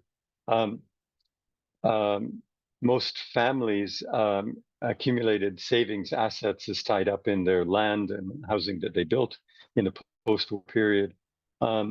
but lack of tenure rights still leaves these communities vulnerable to forced removals and confiscation of the state, and even appropriation by commercial developers. So the situation today, illegal occupations continue. The weakness of official institutions in managing land and building a workable cadastre, overlapping rights and claims to land, dysfunctional land administration, the customary institutions have been engaged in managing local conflicts, but in defense of the assets, particularly of women-headed households, they are weak and still vulnerable. And in conflicts between commercial and small-scale owners, occupiers of land, the state has almost invariably supported the commercial claims rather than community claims. And there's subsequently been a massive privatization of what had been considered common rights in the past. So the conclusion, what to do when the fighting stops, assets like land rights need to be protected and reinforced. Wherever former internally displaced migrants or returning refugees have chosen to settle, whether that's urban or rural properties or land. And post-conflict policies really should focus on assisting vulnerable groups in transforming their informal survival strategies into sustainable livelihoods for promoting or to benefit from the post-conflict benefits of peace. So I will end there. Thanks very much. Yes. So yeah, we've been waiting to see if your slides would change, but they didn't. It was a very cogent presentation without the slide changes, but do you want to just run through the slides quickly? Okay. Somebody's going to have to project them then. I'm sorry. Okay. Yeah. No problem. I that would have helped. I mean, it would have enhanced it, but it was a very clear presentation without the slides. Look, we can because we don't have a large audience, we can get one of the university's tech students to link the presentation with the slides. That sounds great. Okay, thank you so much, Alan. Those are great general issues that seem to apply to all the presentations today. So I'm really pleased to introduce Cheryl Case. Cheryl, are you still with us?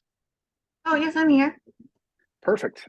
So over to you. And the topic of your presentation, or the subject of your presentation, will be displacement through infrastructure projects in Toronto, presumably mostly transit-based infrastructure and what it's doing to racialized communities.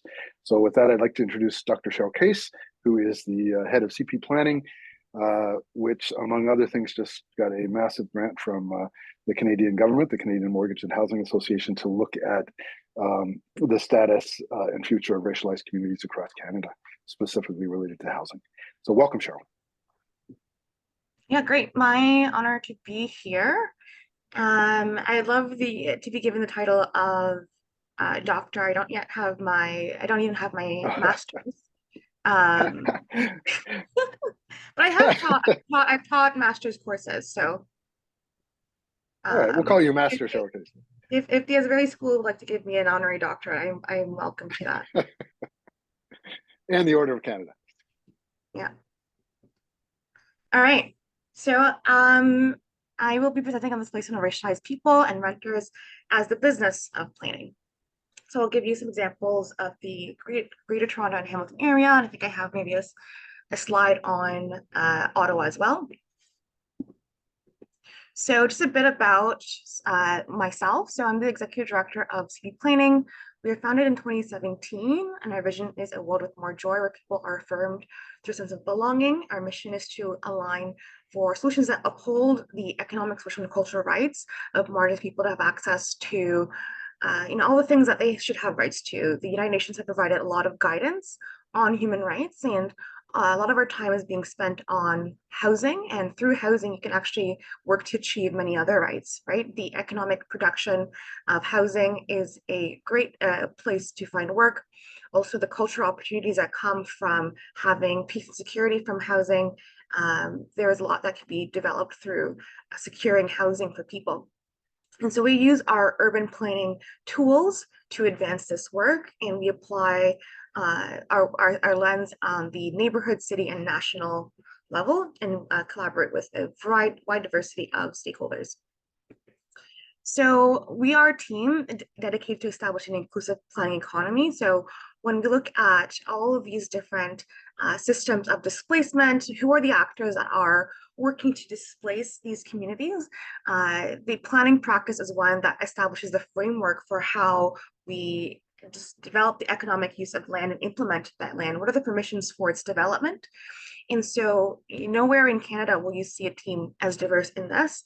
Instead, actually what you will find is there actually is a great exclusion of racialized people from the planning of neighborhoods. So this is just one example. When we look at the Black population, Black communities represent a minimum of 7.5% of the Toronto region. However, less than 2% of planning staff are Black. When you look at leadership, that goes down to 1%. And so why is this important? Well, when you see that the people who are lowest income, in Canada, Black communities have amongst the lowest income, also among the lowest homeownership rate.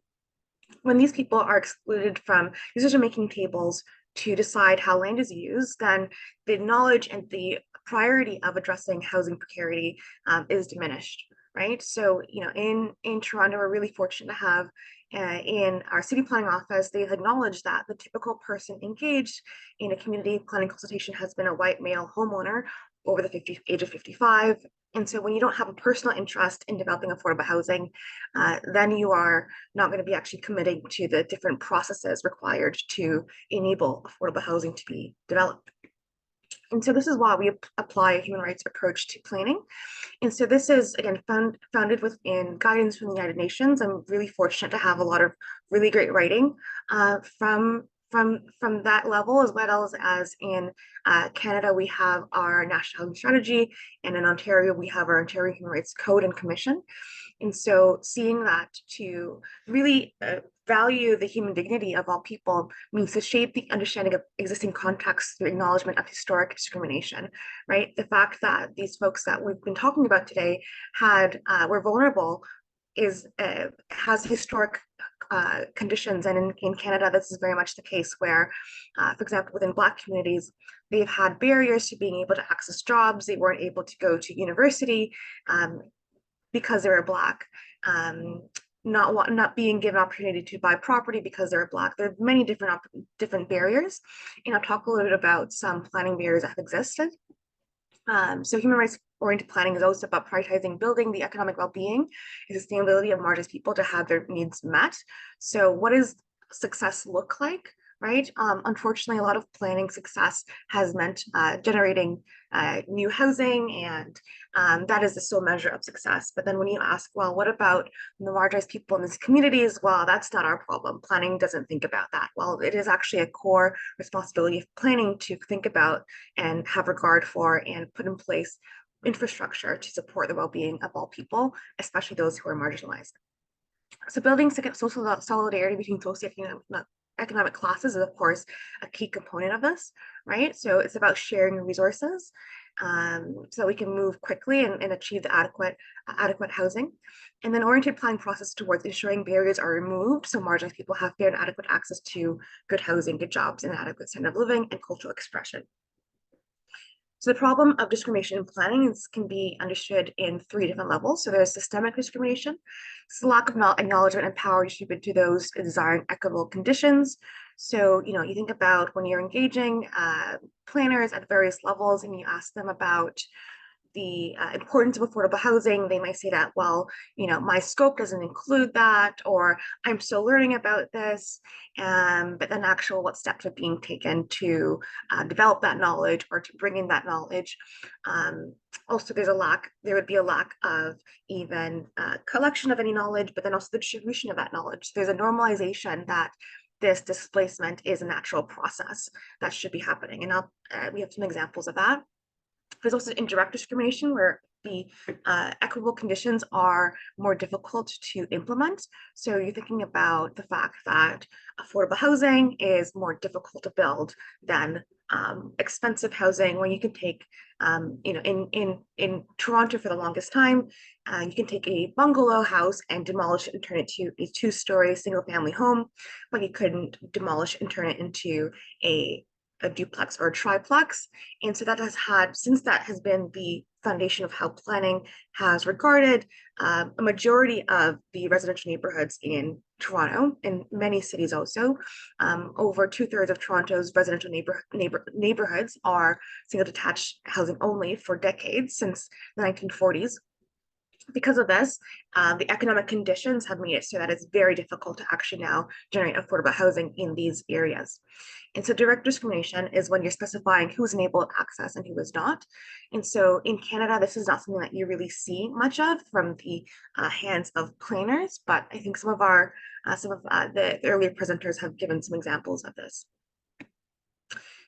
So I cannot talk about the displacement of racialized people without first acknowledging that Canada, of course, is a project of land theft from Indigenous peoples, right? So many of the treaties found throughout Canada actually founded upon lies and deceit, where the colonial body engaged with Indigenous communities, made promises and agreements for being able to live in harmony and share the land, where the Indigenous communities would be able to continue to operate their economic and cultural ways of engaging with the land. However, even here with the Toronto Purchase of 1805, the Indigenous communities actually had to write a letter to the Queen asking for protection because they were being violently attacked by the colonial bodies following the signing of a treaty, in which they were paid such a small amount of money that it was actually equivalent to just a few loaves of bread. So I'm going to jump into some examples of the historic context of communities in the Greater Toronto and Hamilton area. So this is the suburb of Brampton. And so when I did a study on Brampton's Black history, you found actually that Brampton has had Black settlement since the 1800s. And so these are just two examples of folks that have lived in Brampton. So the darker the brown, it's the higher the volume, and then the red outline is the proportion. So the higher the proportion of residents there that are Black. And so you can see that there have been Black folks living in Brampton from the 1800s, and actually you can find that there are records of newspapers being distributed. Here's a newspaper at the very bottom of the page. This is 1854, the Provincial Freeman, which is a newspaper that was distributed for Black communities to exchange knowledge. And what you'll find is that the Black population is predominantly in the northwest portion of the city, and they had moved there to find affordable housing. But then when you look into the transit plans in the downtown area, which is where the red circle is, there are also Black populations. The newer portion, though, is due to the access to more affordable home ownership, whereas the older portion of the city has historic populations that have been there since the 1800s and in the downtown core. And these communities are now experiencing risk of displacement due to transit plans.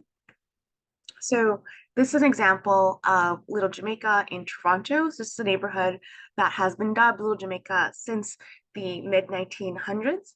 So you can see here this article from 1987, where the neighborhood is nicknamed as Little Jamaica by the journalists here. So this neighborhood has had a Black population since at least 1910s and 20s. We see evidence of this in the Black business owner, Redmond, Nathan and Goldie Redmond, operated a business, the Redmond Haulage. And so this neighborhood at one point had more regular record stores than anywhere outside of Kingston, Jamaica itself. It had Guinea Carnival, it had all the great makings of a vibrant community. And with that, you can see that as a result of that historical presence of Black communities, this neighborhood actually did see that up to 30% of parts of the population were Black. And this is significant at the time. For the city of Toronto, the Black population represented only about 9% of the overall population. So up to 3 times as many people in pockets of Little Jamaica identified as Black, while the main street prominently was Black-owned businesses. And so this neighborhood is experiencing a lot of displacement as well. And so this is one that I will be doing a bit of a deeper dive on in terms of the way that planning is contributing to displacement. So to understand the way that planning operates, I think that the example of the 1940s and 60s development of Thorncrest Village serves as a really strong example. So this is a neighborhood that was developed as one of the first to be built as exclusively single detached only housing. And so this was a new thing at the time. And it was promoted as a way to protect the property values of those living in there. And it was meant to be an exclusive experience. And that really did see to be carried out. And so you can think about all the different systems that were implemented in order to generate this outcome. There is the financial system within the federal government. There is the local planning approvals process. Thinking about how are these folks able to have access to this land to then resell. And the interesting thing about Thorncrest Village is that folks had to apply to buy housing. So from this, we were able to see their expressions of why they wanted to move here. And before I move on to the next slide to share about what was found in this neighborhood, I just want to give some of a quick summary of the demographic findings. So this neighborhood, being one of the first to ever be single detached housing only in Toronto, was much more monoculture than other neighborhoods of the city. And so it was more British than others. It was more Protestant. Also, there were no Jewish people living here, and the income was more than double of the average, and also folks had previously already owned housing. So that socioeconomic and racial segregation that was facilitated by this planning process is very much one that later does lead to the capacity for the system to capitalize on the opportunity to displace marginalized people from their neighborhoods. For example, Little Jamaica, which is a neighborhood that has been having higher racialized populations and higher renting populations. And also one that was in a position to be redeveloped due to major transit investment. So when folks, had provided their comments on why they moved to Thorncrest Village, these were the comments that were provided. So they said that their previous home was not in a good area, that foreigners were starting to move in, and they were being driven out by immigrants. Other residents described that their previous neighborhood was a working man's district, and that they were working in lower class or average. And so it's important to note that this was in the 1940s and 60s. So this is a time where Canada was it was much less diverse than it is today. When we think about diversity of Canada today, we think about, the hundreds of different cultures and countries that people come from. The predominant immigrant at this time was from different parts of Europe. So you're thinking about British Europeans having issues with Italians or Eastern Europeans living next to them. And again, this is founded within a country that is based off of land theft and immigration from Europe. So then being against other immigrants is a very, we can say contradictory, at least to say, from the official position Canada has in regards to diversity. We're meant to be an inclusive country. And so with this space that is becoming more monocultural than any part of Toronto, and also wanting to move away from immigrants, we find that these folks then begin to have parties themed as the same cultural communities that they escaped. So dressing up and having cultural themes of Hungarian, Italian, again, wanting to emphasize that that was a predominant immigrant at the time, Chinese, Hawaiian, Mexican, Quebecois, and Calypso, parties with West Indian dancers, having flyers for Chinese parties, Chinese themed parties, asking people to dress as it says here, dressing as if Chinese, while also again escaping to live next to Chinese people. And so jumping now to the planning process. So along the main street of Little Jamaica, the various local governments collaborated to build the Eglinton LRT. That's light rail transit. So that's kind of like a halfway between a subway and a streetcar. And so they received funding in 2007. It is a very long LRT meant to go across the entire city. So over $1.5 million was spent on studies. And over these years, the focus of these studies summarized to be greening, building, and traveling. These are the principles on which the Municipal Planning Office prioritized as the framing of which to identify success. So greening meant to be that it is described as having trees and shrubage that added ability for natural life to occur in birds. Building described the height, density, and design of development. And traveling was the existence, of course, of the LRT, bike lanes, having sufficient space for walking, connections into green spaces.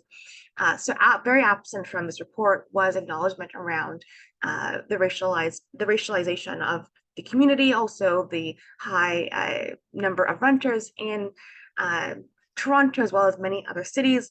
Areas along these major infrastructure lines or major arterials, like Eglinton, have a higher density of rental buildings, as they are ideal sites for that type of development.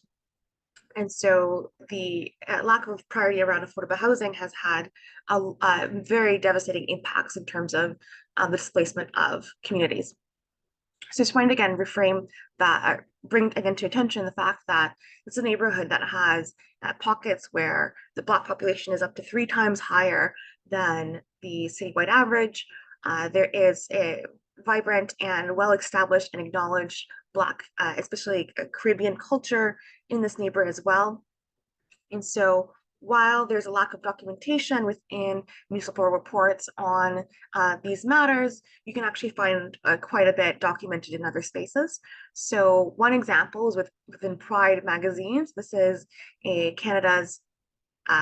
one of Canada's ethnic magazines. This one's focused on African and Caribbean communities. And so there's a quote provided in 2014.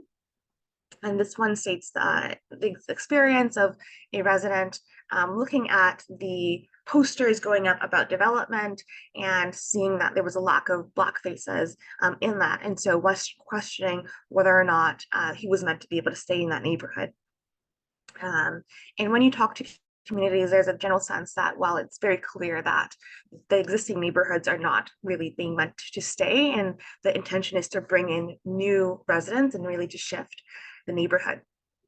Something also that that is not documented in these reports, but you will hear when you speak with community, is that they have made requests for support. This includes asking for charrettes to be done on affordable housing during the planning of the LRT and the land use adjacent to it. And so in lack of that, community has had to lack of the full investment of affordable housing policy development, community has had to step up and conduct their own planning work. So, but the impact has been quite staggering. So the, I'm not sure if this is maybe internationally known, but in Canada, there is, people are not having as many children. That's why we're very much reliant on immigration to increase our population, and our economy is very much reliant on immigration. And so Little Jamaica is one of those neighborhoods that has been seeing population decline, and that's in part because there hasn't been new development happening in this neighborhood. And so what is critical to note is that the total population reduced by 5%, however, the Black population reduced by 13%. And so the reason why we see a higher increase in, or higher decrease in Black population leaving in the 10-year period between the start of the study and the end of the study is that, or start of the funding approval and the end of the study of the development of the Eglinton neighborhood line, is because Black people are less likely to be able to actually own their housing, and without home ownership, you're not able to protect your ability to stay in the neighborhood. So a lot of folks have actually left because the neighborhood has become too unaffordable. And also, of course, there is the capitalization of this public investment where various levels of government have put a lot of money into this transit infrastructure, and now the property value has gone up. You can see here that's somewhat described in the chart to the right. So the value of the property has gone up. The property owner will either sell immediately, and then displacement will occur shortly from there, from the new new property owner looking to make back their investment. Or there might be a N12 situation, which is where the existing homeowner decides that they want to move into the neighborhood. As their official story, they want to move into the house, but really what they want to do is they want to evict the person so they can get a new tenant in to pay higher rent, because now the neighborhood is poised to become a higher value neighborhood. So either there's direct displacement from the property owner, or there's a sale that then generates displacement. Also, there has been a lot of displacement as well due to redevelopment. So in Canada, our rental protections is not as strong as it could be. So unfortunately, there are cases where a developer could put in a proposal to develop, and simply for that, they will start to then employ various practices to push out the existing tenants, because when the building is empty, they actually have an easier time to redevelop the property, and there are less costs, because when the developer has tenants in their building, they are responsible for helping to pay for some of the rent costs during the construction phase. And so they find it actually easier to manage just having a vacant building than to actually to provide that accommodation for folks who are, again, the most marginalized. So our office is right in the neighborhood of Little Jamaica, and so we've had a couple of folks walk in and express be in distress because of experiencing various tactics that are being applied to capitalize on this public investment. And so I've mentioned a bit about the work that communities have done to bring attention to the need to protect the right of people to be able to stay in their neighborhood. So there's, some of them are listed here. The Toronto Community Benefits Network is one leading example that has been doing a lot of work around the economic inclusion of racialized people in planning, specifically in getting jobs. CB Planning, we have done work on a tenant solidarity program to help tenants to have a meaningful voice in the planning of their neighborhood. And so this has been a really great experience, learning from community and actually integrating their knowledge into the way that we do things, right? As planners, our priority has always been to generate new housing supply. But when we engage community, they express that actually protecting existing housing is of great importance to them. And so through this tenant solidarity program that we co-developed with the community, with the Oakwood Community Organization, we actually did some tenant organizing with the residents and then also engage them in long-term planning work. And so the tenant organizing, we've been able to actually help keep some tenants in their homes and we're really happy to say that they've been actually able to then go out and do their own work without our involvement. And so just providing that seed of support, we hope has been able to provide a long-term benefit while we're also working on other solutions. So what does displacement look like?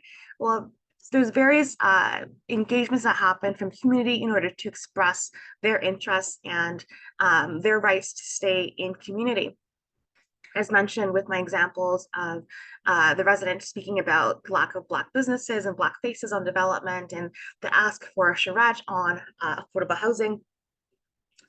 And so both being done during the time of the planning of the neighborhood post the approval of the LRT.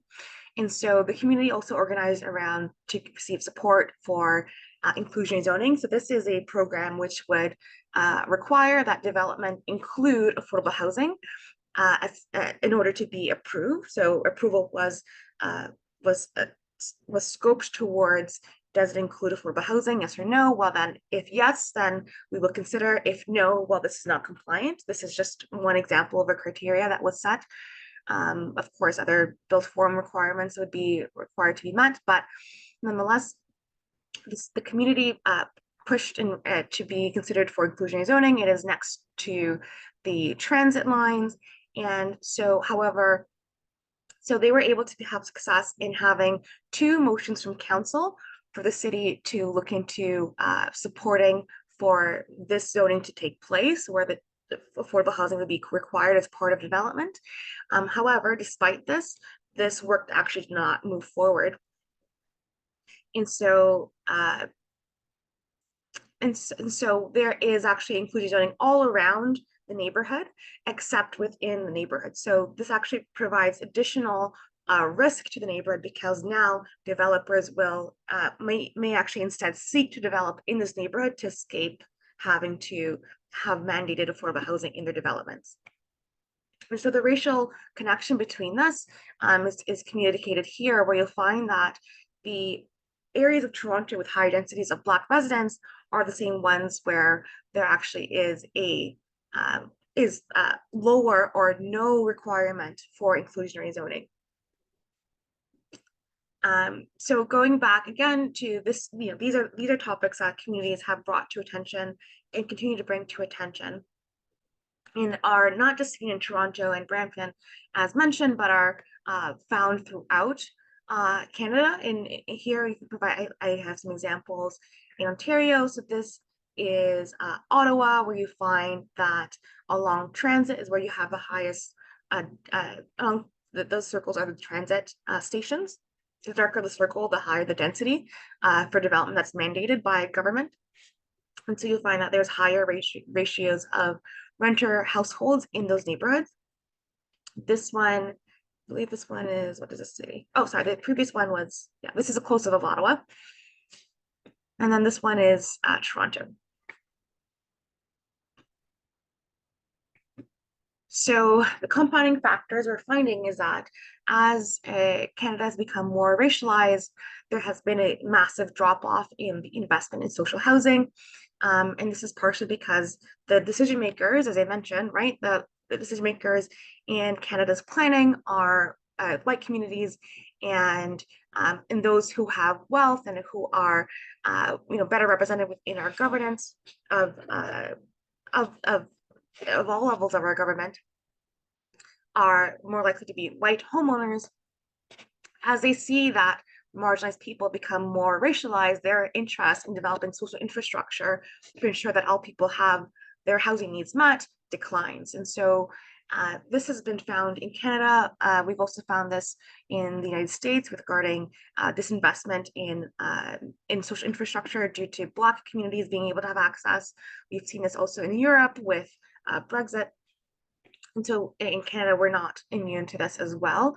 And so the incredible importance of implementing guidance from the United Nations and validating marginalized communities and their voices is a priority of city planning. And so we're working to create systems that ensure zero displacement along areas of transit.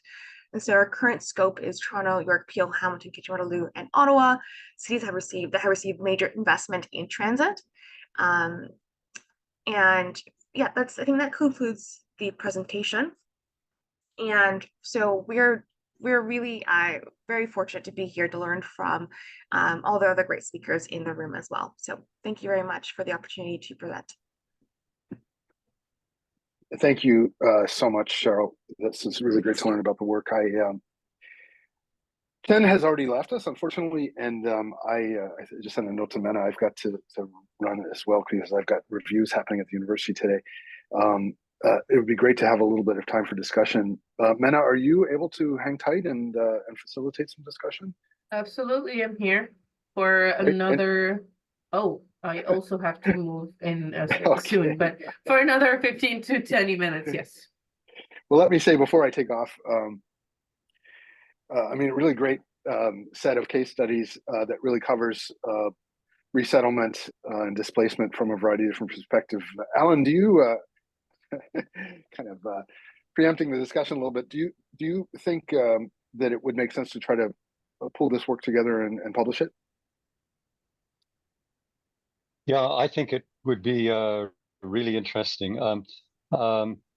That's you know, we can pick out a number of the important themes. I mean, I think your presentation, Ben, and Cheryl's, when we talk about the benefits of, or the lack of benefits from rentals, this whole question about who benefits from urban development and who benefits or suffers from displacement, I think could be a theme that we could develop. Yeah, I think it would be very interesting to kind of do a kind of think piece on the lessons that, you know, what could draw from, we could draw from the 5-6 case studies that we have. Cheryl, go ahead, Mena. I was just going to say that I know that ICCCASU has a standing contract with Springer, a big publisher, Springer, to publish. Yeah. I was going to say, Cheryl, that you know, there's that chronic problem of intergenerational poverty when you so building more rental affordable housing solves a short-term problem but doesn't really address the longer-term problem. Delhi is interesting in as much as it's trying to move displaced people into actually home ownership. And there's a lot of controversy about affordable ownership versus affordable rental here in Canada, which would be interesting to try to get into. I'm involved with CADCO here in Ottawa, which is the affordable housing developer, and they've made a couple of attempts at affordable ownership, but it is super tricky without the right supports. So that would be an interesting thing for you to talk about. As well as, among other things, is that I always find that the conversation around affordable housing really should differentiate a little bit between renting and owning, and we could look at a couple of different case studies to talk about how that's done. Mena, yours was interesting in as much as I mean, the Delhi stuff and presumably the Toronto stuff is, and honestly, I've done some work with Alan, fortunately, in Angola. Is really driven by land values, and the land values are so high in cities that it makes certain things possible, including significant injection of money from private sector. Cheryl, you say that's both a problem, but it can be an opportunity if it's managed well, and we're seeing some really good opportunities, even as we speak here in Ottawa, where we're getting some private sector developers to work with the not-for-profits. So I'm cautiously optimistic we're going to see more of that. But Mena, yours, I mean, when you have in some ways no value, it gets with rural land, and you know, investment really has to fall to the individuals basically to stay alive. It's a completely different situation. Anyway, I think there's some great issues that have arisen here, and it would be interesting to try to summarize what they are in a kind of introduction and then publish the work. I think we should propose. Go ahead, man. I think we should propose kind of a chapter or like a subsection within the publication too. I think they were all the presentations they were connected, and that had a kind of conceptualization of housing and displacement, or financing or kind of funding this process, and there were aspects of racialization and cultural cultural specificity that is in every presentation we had. Yeah. Sorry, Yeah. Cheryl, to disrupt. Oh, sorry, I interrupted you. Oh, no. Nope. It's interesting that there was a presentation in Nairobi this morning by Laura from UN Habitat. She was the keynote speaker. It would have been about 4 a.m. for you folks in Ottawa, but it was it was I think 7 a.m. for me here in Luanda, so it wasn't so bad. But it very interesting. She had some points about she talked about the public-private partnerships and how at least in the studies that UN Habitat had done, that they had rather disappointing results, that the state as the public partner quite often came out short in those programs, and the private sector benefited. And then in a comment, somebody mentioned quadruple P, public, private, people partnerships, I guess, where where civil society or cooperatives or communities have a stake.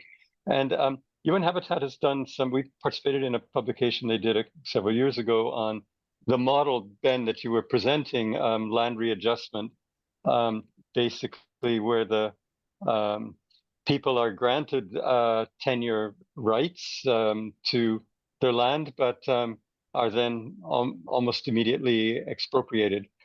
but they do get some. They have a stake. Yeah. They aren't expropriated without a stake. But UN Habitat, the model that Habitat was promoting, that we were working with them on, was participatory public. Participatory land.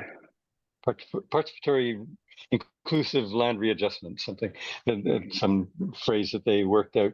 But it's very interesting, these public-private partnerships, when communities have a stake in them, they tend to be more successful. And I think the Toronto case, I think that Cheryl's talking about, would, I think there's some lessons there that could be drawn out. So I think there's an interesting discussion we could build, and maybe develop a theme for one of the publications, one of the ICCCASU books. Yeah, that'd be great. We may want to invite one or two other case studies. I think we're still keen to get something specifically related to Indigenous land in Canada and the wildfires as a displacement case study. That's great. So with that, I think, Cheryl, thank you so much for joining us. And Mena, of course, it's always lovely to see you. I hope things went well yesterday. Alan, it's always such a pleasure to be interacting with you. And thank you, Jack, for your technical expertise there. With that, I think we'll draw the session to a close, and we'll all kind of rush off to whatever our next commitments are. Thank you so much, everybody. Take care. Great being here. Thanks. Good to meet you, Benjamin. Bye. Well, Jack, if you would like to stay online, we can discuss how we could maybe you've got the audio from my presentation, how we can put the slides back in.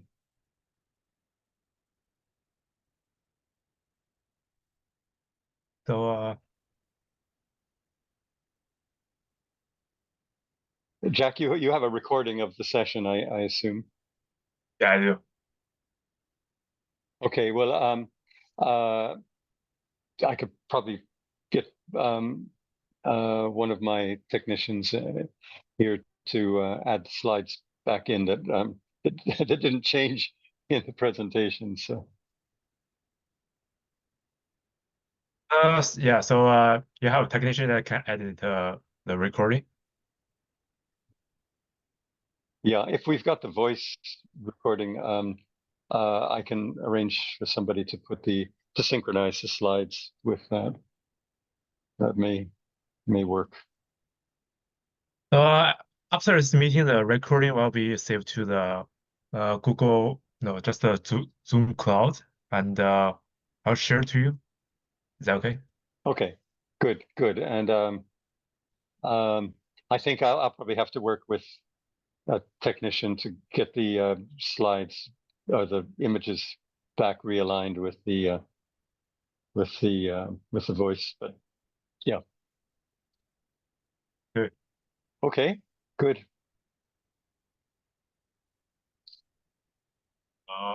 Is there anything else? No, that's fine. Okay.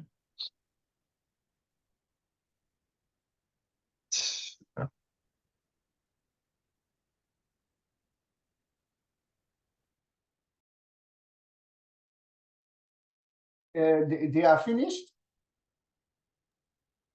加卡对，我们结束了。哦，我怀你来晚了。好的，辛苦了你。没事。哎，我问一下，你那个进 Zoom 怎么这么麻烦？他一定要 password，不要 password，不上回说不要 password 嘛？他是那个不要 password，他说我们可以就是通过分享 link 进来的人可以不用 password。